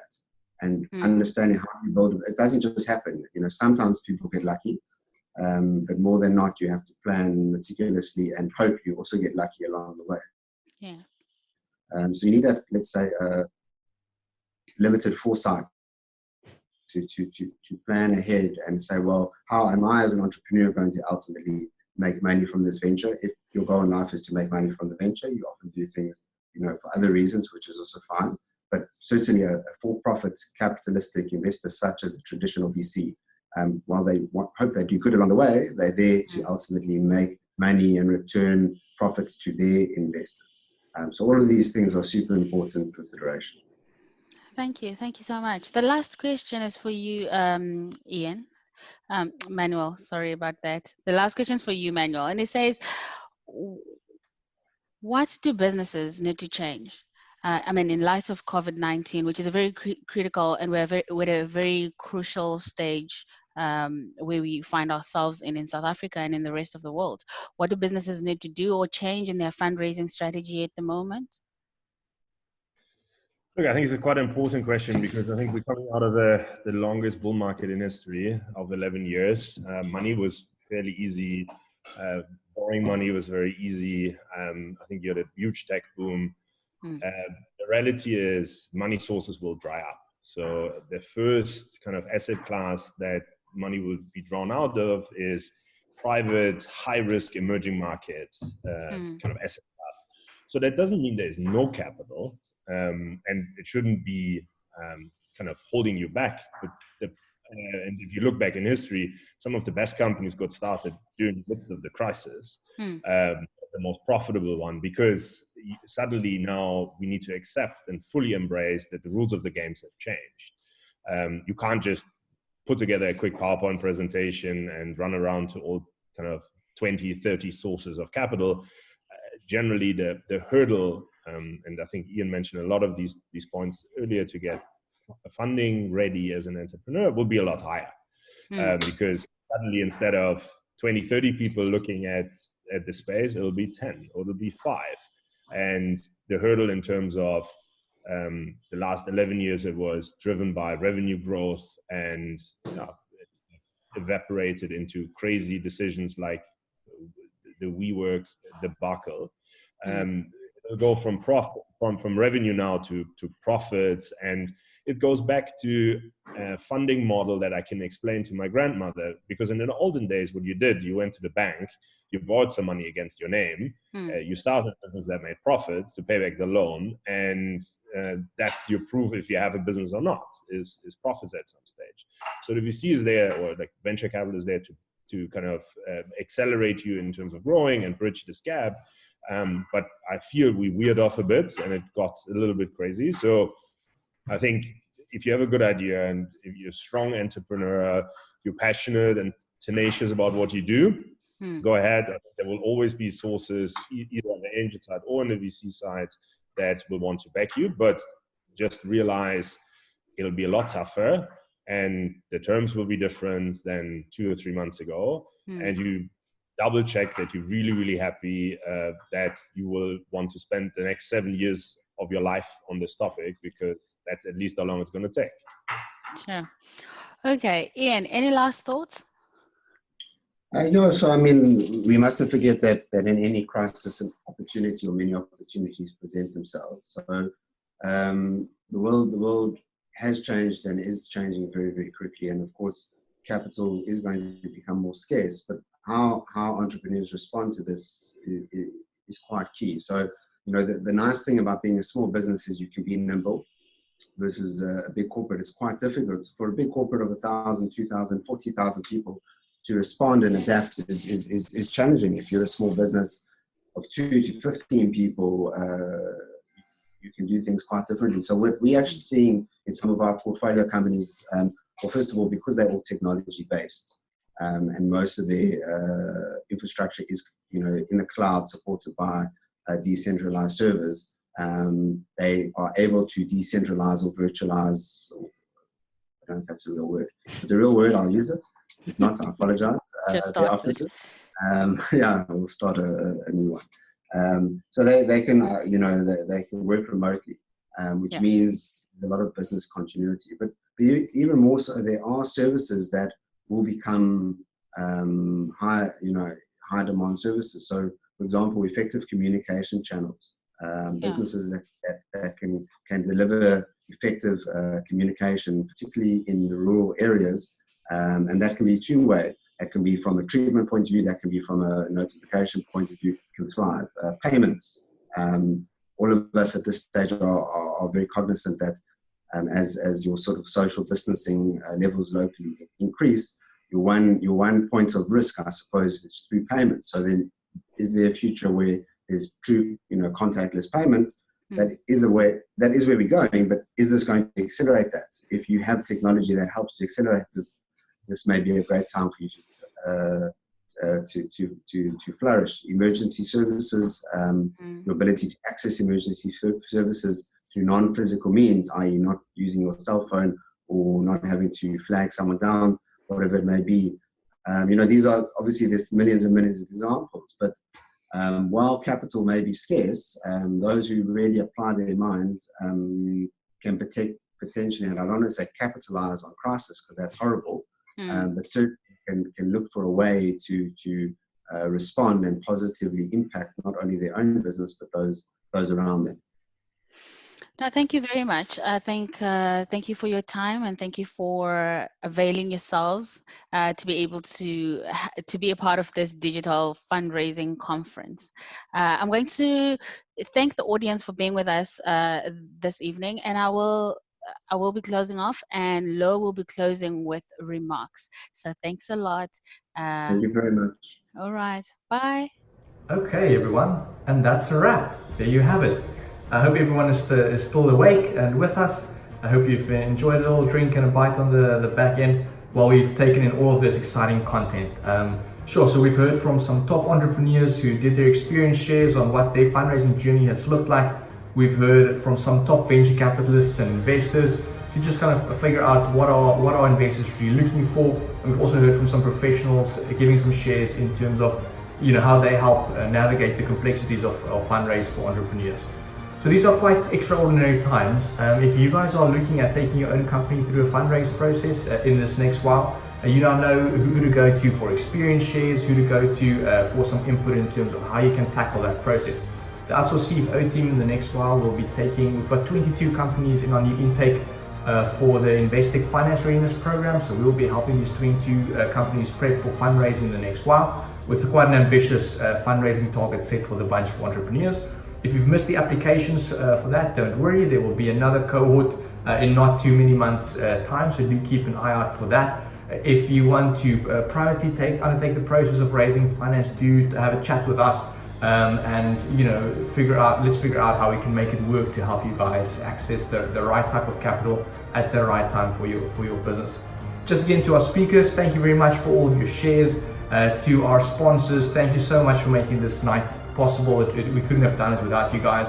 And to everyone who's given their time tonight, I hope this was insightful. Please do give us feedback. Like I said, we'll circulate the great platforms for any questions or any input that you guys would like to give, so we can gather all of that, and then we can keep making these events better as we go in this new normal of fully digital events. It's great to bring the ecosystem together. It's an absolute privilege for us as Outsource CFO and for the team at Founders Events to just be able to connect with you guys, even though we can't see you in person.